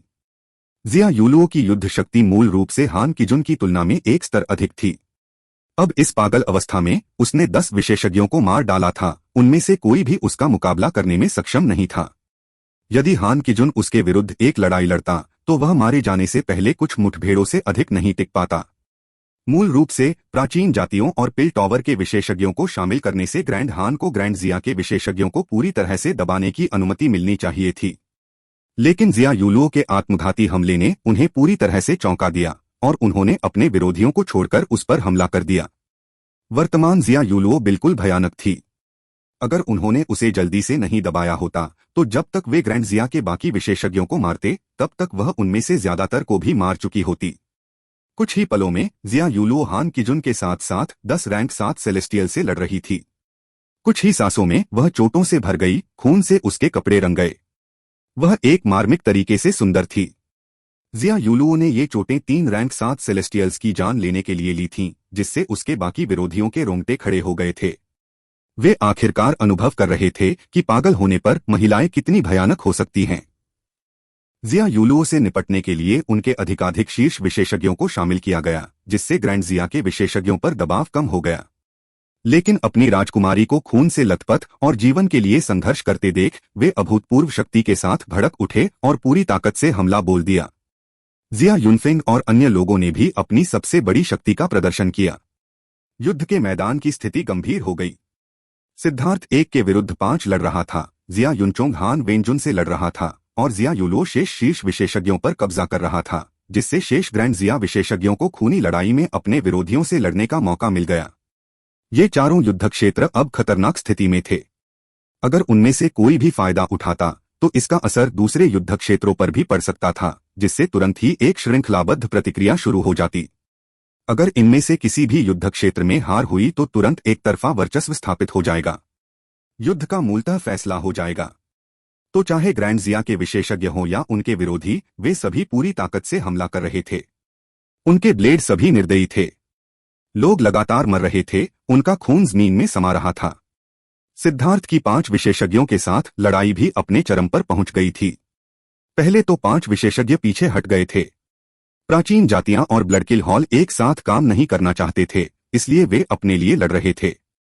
लेकिन फिर जैसे जैसे लड़ाई जारी रही, उन्हें एहसास हुआ कि अगर वे एक साथ काम नहीं करते हैं तो वे वास्तव में सिद्धार्थ से हार सकते हैं। अभी कुछ समय पहले ही सिद्धार्थ ने बाघ दौड़ विशेषज्ञ पर मुक्का मारने का मौका बनाया था, जिससे उसे खून की उल्टी होने लगी थी। अगर हाथी दौड़ विशेषज्ञ की समय पर सहायता न होती तो सिद्धार्थ उसे अपनी कृपाण से मार देता।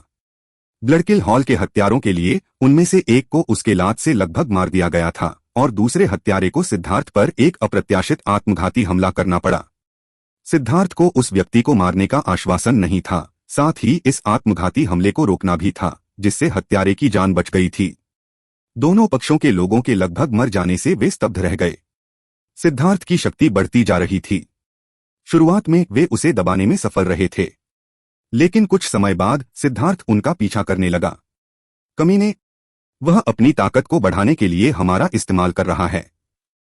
सब लोग पीछे हटना बंद करो और उसे अभी मार डालो। ईगल रेस विशेषज्ञ को आखिरकार एक चौंकाने वाला एहसास हुआ। सिद्धार्थ की युद्ध शक्ति बढ़ती जा रही थी क्योंकि उसकी शक्ति पर उसका नियंत्रण बढ़ता जा रहा था। ईगल रेस विशेषज्ञ की चेतावनी के माध्यम से दूसरों को भी इसका एहसास हुआ। वे दोनों हैरान और क्रोधित थे। वे वास्तव में सिद्धार्थ के लिए एक तीक्ष्ण पत्थर बन गए थे। पीछे मत हटो, ईगल रेस विशेषज्ञ ने दहाड़ते हुए कहा। उसके पंख फैल गए और सुनहरे रंग बह निकले। जब उसने अपना स्पिरिट ब्लड सक्रिय किया तो उसकी आंखों में 2 रंग घूम गए। उसका भाला सिद्धार्थ पर बुरी तरह से वार करता हुआ कान फाड़ देने वाली गड़गड़ाहट के साथ अंतरिक्ष में फैल गया। ईगल रेस विशेषज्ञ ने एक गुप्त कला के माध्यम से अपने स्पिरिट ब्लड को सक्रिय किया। जब प्राचीन जातियां अपने स्पिरिट ब्लड को सक्रिय करती थीं, तो उनकी युद्ध शक्ति कई गुना बढ़ जाती थी, क्योंकि उनके पास जुआन जानवरों का रक्त था। यह उस समय से अलग था जब मानव जाति ने अपने आत्मा रक्त को सक्रिय किया था। प्राचीन जातियों के आत्मा रक्त में उनके जुआन बीस्ट रक्त शामिल थे, लेकिन उनके शरीर मानव रूप में थे। वे लंबे समय तक ऐसी भयानक शक्ति को सहन करने में असमर्थ थे। यही कारण है कि प्राचीन जातियां भी मानव जाति को पूरी तरह से कचरा मानती थीं। मानव जाति की रक्तरेखा ने उनकी युद्ध शक्ति को प्रभावित किया, जिससे वे अपने भीतर जुआन जानवर की रक्तरेखा की शक्ति को पूरी तरह से मुक्त करने में असमर्थ हो गए। इसलिए वे मानव जाति से घृणा करते थे। अब जब उसने अपना स्पिरिट ब्लड सक्रिय कर लिया, तो उसकी युद्ध शक्ति बहुत बढ़ गई। हालांकि उसका शरीर इस तरह की शक्ति को लंबे समय तक सहन नहीं कर सकता था। उसे जल्दी से लड़ाई खत्म करनी थी। धमाका! सिद्धार्थ की कृपाण ईगल रेस विशेषज्ञ के भाले से टकराई।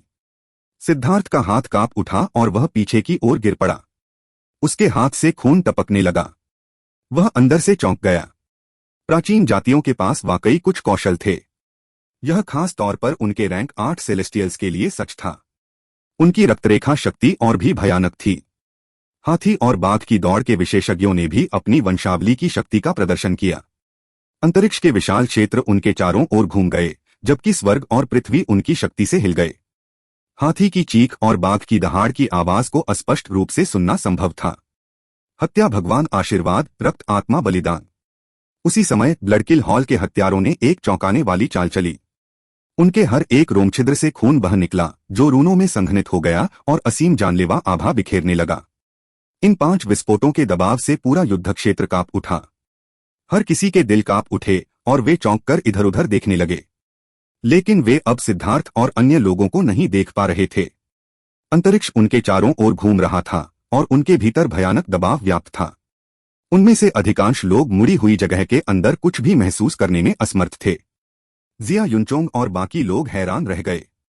इन आभाओं से ही यह स्पष्ट हो गया था कि उन 5 विशेषज्ञों ने अपनी पूरी शक्ति का इस्तेमाल किया था। इस जीवन और मृत्यु की लड़ाई का अंत सिद्धार्थ के हाथों में था। अगर वह इसे सहन कर सकता था तो अभी भी उम्मीद थी। अगर वह हार गया तो वे सभी मारे जाएंगे। सब कुछ तुम्हारे ऊपर है, सिद्धार्थ। जिया युनचोंग ने सिद्धार्थ के युद्ध के मैदान को देखा। केवल उसके जैसे 8वीं रैंक के सेलेस्टियल के पास इस मुड़ी हुई जगह को देखने की क्षमता थी कि अंदर क्या है। जिया युलो अपने पागलपन से थोड़ा जाग गई थी। हवा में उस युद्ध के मैदान को देखकर और उन 5 शक्तिशाली आभाओं को महसूस करके उसे और भी अधिक पश्चाताप महसूस हुआ। वह खुद से नफरत करती थी कि वह शक्तिहीन है। लोगों को हठपूर्वक डांटने और बच्चों की तरह रोने के अलावा उसके पास कोई और क्षमता नहीं थी। इस नाजुक समय में वह किसी की मदद नहीं कर सकती थी। सिद्धार्थ उन 5 शीर्ष विशेषज्ञों से अकेले ही लड़ रहा था। ग्रैंड जिया के सभी विशेषज्ञों की जिंदगी उसके हाथों में थी। जहां तक उसकी बात है, वह सिर्फ दूर से ही देख सकती थी। सिद्धार्थ, तुम्हें जीतना ही होगा। मैं मर सकती हूं, लेकिन तुम नहीं। मैं नहीं चाहती कि मेरे भाई मरें, और मैं नहीं चाहती कि मेरे ग्रैंड जिया के योद्धा भी मरें। जिया युलो ने अपने दांत भींचे और प्रार्थना की। इन 5 विशेषज्ञों को स्वर्ग कंपा देने वाली आभा छोड़ते देख सिद्धार्थ की निगाहें आग की तरह चमक उठीं। युद्ध के बाद वह अपनी नई शक्ति के साथ पूरी तरह से तालमेल बिठा चुका था। वह पहले से अधिक आश्वस्त भी था।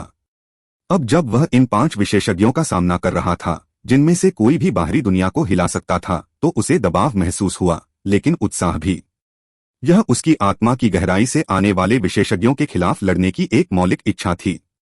अब वह अपनी शक्ति के प्रति पूरी तरह से अनुकूल हो चुका था और अब उसे किसी प्रकार की शंका भी नहीं थी।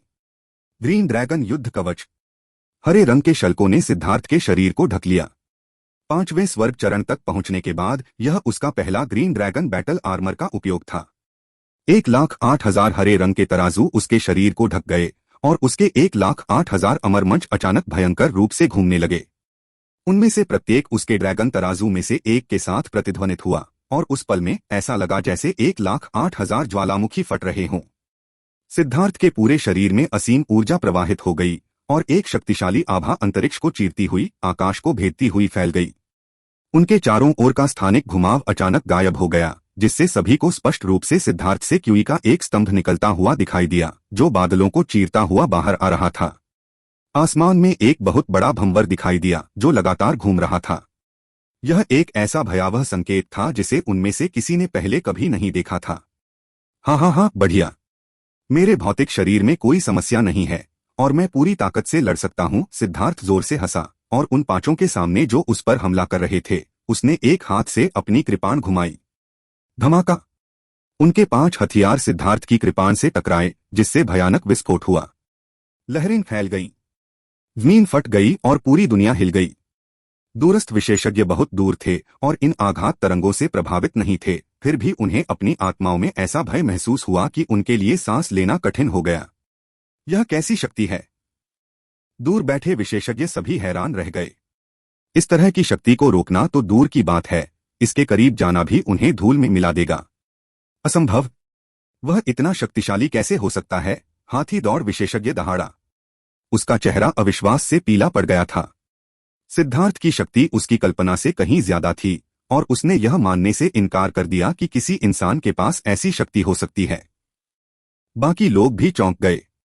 उन्हें उम्मीद नहीं थी कि जैसे ही उन्होंने सिद्धार्थ को एक झटके में मारने के लिए अपनी पूरी ताकत झोंकी, उसकी शक्ति इतनी चौंकाने वाली हो जाएगी। उन पांचों ने मिलकर उसे मुश्किल से रोका। क्या यह वाकई इतना शक्तिशाली था? यह कुछ भी नहीं है। मैं तुम्हें दिखाऊंगा कि असली ताकत क्या होती है, सिद्धार्थ ने व्यंग्य किया। धमाका! सिद्धार्थ की कृपाण की अदम्य शक्ति से वे पांचों पीछे हट गए। आकाश को विभाजित करें 4, एक विशाल कृपाण छवि आकाश में फट गई और एक भयानक हत्या का इरादा उन पांचों पर बंद हो गया। अंतरिक्ष फट गया और ऐसा लगा जैसे समय रुक गया हो। ऐसा लगा जैसे उस पल में दुनिया अब आगे नहीं बढ़ रही थी। सिद्धार्थ ने इस हमले को अंजाम देने के लिए अपने अमर प्लेटफॉर्म की आधी ऊर्जा का इस्तेमाल किया। यह एक ऐसा कृपाण था जो किसी व्यक्ति का स्वर्ग या नरक तक पीछा करता था। उन पांचों के हाव भाव बदल गए। चील जाति के विशेषज्ञ ने अपनी रक्त शक्ति को चरम पर पहुंचाते हुए उग्र रूप से दहाड़ लगाई। उसके चारों ओर के रन एक एक करके फट गए और उसका भाला चकाचौंध करने वाली रोशनी से भर गया। 3000 मीटर की भाले की छवि उभरी। विशाल ईगल रक्तलांस ईगल रेस विशेषज्ञ ने वास्तव में अपने किंग आइटम को सक्रिय कर दिया था, जिससे उसका असली रूप सामने आ गया और यहां तक कि उसके वंश का सबसे शक्तिशाली हमला भी सामने आ गया। वह जानता था कि सिद्धार्थ का हमला इतना भयानक था कि उसे रोकना मुश्किल था। हाथी और बाघ दौड़ के विशेषज्ञों ने भी अपने राजा वस्तुओं और रक्त रेखाओं की पूरी शक्ति का प्रदर्शन किया। बाघ दौड़ के विशेषज्ञ का युद्ध हथियार वास्तव में उसके पंजों के चारों ओर एक म्यान था। यह जला और एक विशाल पंजे की छवि बाहर निकली। ब्लडकिल हॉल के 2 हत्यारों ने रुकने की हिम्मत नहीं की। उन्होंने अपनी आंखें बंद कर लीं और उनके माथे अचानक फट गए। खून टपकने लगा, जिससे एक अजीब सी आकृति बन गई। यह किसी शैतान के चेहरे जैसा था। उनके पीछे 3000 मीटर की 2 आकृतियां दिखाई दीं। फिर वे दोनों आकृतियां वास्तव में एक हो गईं। एक बार जब वे एक दूसरे में मिल गए तो स्वर्ग को हिला देने वाली हत्या की मंशा फूट पड़ी। ऐसा लग रहा था जैसे यह आकृति उनका हत्यारा देवता था। इसने एक बहुत बड़ा हमला किया। उनके 4 वार रक्तलाल कृपाण प्रतिमा पर टकराए। जब वे 5 वार टकराए तो दुनिया शांत हो गई। एक सांस के बाद एक भयंकर विस्फोट हुआ। सूर्य से भी अधिक चकाचौंध करने वाली रोशनी ने स्वर्ग और पृथ्वी को निगल लिया। दूर के विशेषज्ञ इतने सदमे में थे कि वे लड़ाई जारी रखने में भी असमर्थ थे। जल्दी से पीछे हटो, जिया युनफेंग ने चिल्लाते हुए सभी को पीछे हटने का आदेश दिया। अगर वे इस रोशनी से टकरा गए तो 8वीं श्रेणी के दिव्य प्राणियों के अलावा बाकी सभी नष्ट हो जाएंगे। जिया युनचोंग ने भी लड़ना बंद कर दिया। भागने के लिए एक मूवमेंट आर्ट का इस्तेमाल करते हुए उसने ग्रैंड जिया के 2 गंभीर रूप से घायल विशेषज्ञों को अपने साथ खींच लिया और भाग गया। प्राचीन जाति पिल टॉवर और ग्रैंड हान के विशेषज्ञ भी भागने के लिए तैयार थे जब हान वेंजुन ने घोषणा की, हर कोई, घबराने की कोई जरूरत नहीं है। मैं अपने ग्रैंड हान की पैतृक वस्तु हेवन फर्मेंटिंग डिवाइन जार लाया हूं। यह निश्चित रूप से इसे रोक सकता है। हान वेंजुन ने एक काला जार निकाला। उस पर रहस्यमय रून थे और वह तुरंत बड़ा हो गया और उन सभी को अपने में समाहित कर लिया। यह भी एक पैतृक वस्तु थी, एक खजाना जो अनगिनत वर्षों से ग्रैंड हान के भीतर पारित किया गया था। किसी भी गलती से बचने के लिए उन्होंने इस पैतृक वस्तु को भी लाया था। जिया युनचोंग और अन्य लोगों ने उन पर घृणा से नजर डाली, लेकिन उनके पास भागने के अलावा कोई विकल्प नहीं था। उस भयावह रोशनी से बच पाना असंभव था, लेकिन वे इतनी दूर जाने की उम्मीद कर रहे थे कि उसकी शक्ति इतनी कमजोर हो जाए कि वे मारे जाने के बजाय सिर्फ घायल हो जाएं। धमाका! वह प्रकाश हान वेंजुन की पैतृक वस्तु से टकराया। उस पर दिव्य रून चमक उठे और उस भयानक प्रभाव के कारण वह स्थिर होने से पहले केवल थोड़ा कांपने लगा। रुको, मेरे साथ आओ, जिया युनचोंग ने अचानक चिल्लाते हुए सभी को पैतृक वस्तु के पीछे की दिशा में ले गया। पैतृक वस्तु के कारण वहां प्रकाश का एक बड़ा हिस्सा अवरुद्ध हो गया था, जिससे वह एकमात्र सुरक्षित स्थान बन गया था। वे अभी उस स्थान पर पहुंचे ही थे कि बिजली उन पर पड़ी। टूटे हुए रूनों का एक भंवर उन पर टूट पड़ा। इस तूफान ने आसानी से उनके कवच को चीर दिया। ऐसा लग रहा था जैसे लाखों छोटे छोटे ब्लेड उनकी त्वचा को चीर रहे हों। लेकिन वे बहुत खुश थे। सौभाग्य से ग्रैंड हान की पैतृक वस्तु ने इस शक्ति के एक हिस्से को अवरुद्ध कर दिया था, अन्यथा उनमें से अधिकांश मर जाते। तुम मेरा फायदा उठाना चाहते हो? हम सपने देखते रहो, हान वेंजुन ने यह देखकर व्यंग्य किया। वह पैतृक वस्तु के सुरक्षात्मक क्षेत्र को कम करने ही वाला था कि तभी खटपट की आवाज आई। पूरी पैतृक वस्तु बुरी तरह से हिल गई, जिससे हान वेंजुन के चेहरे के भाव पूरी तरह बदल गए।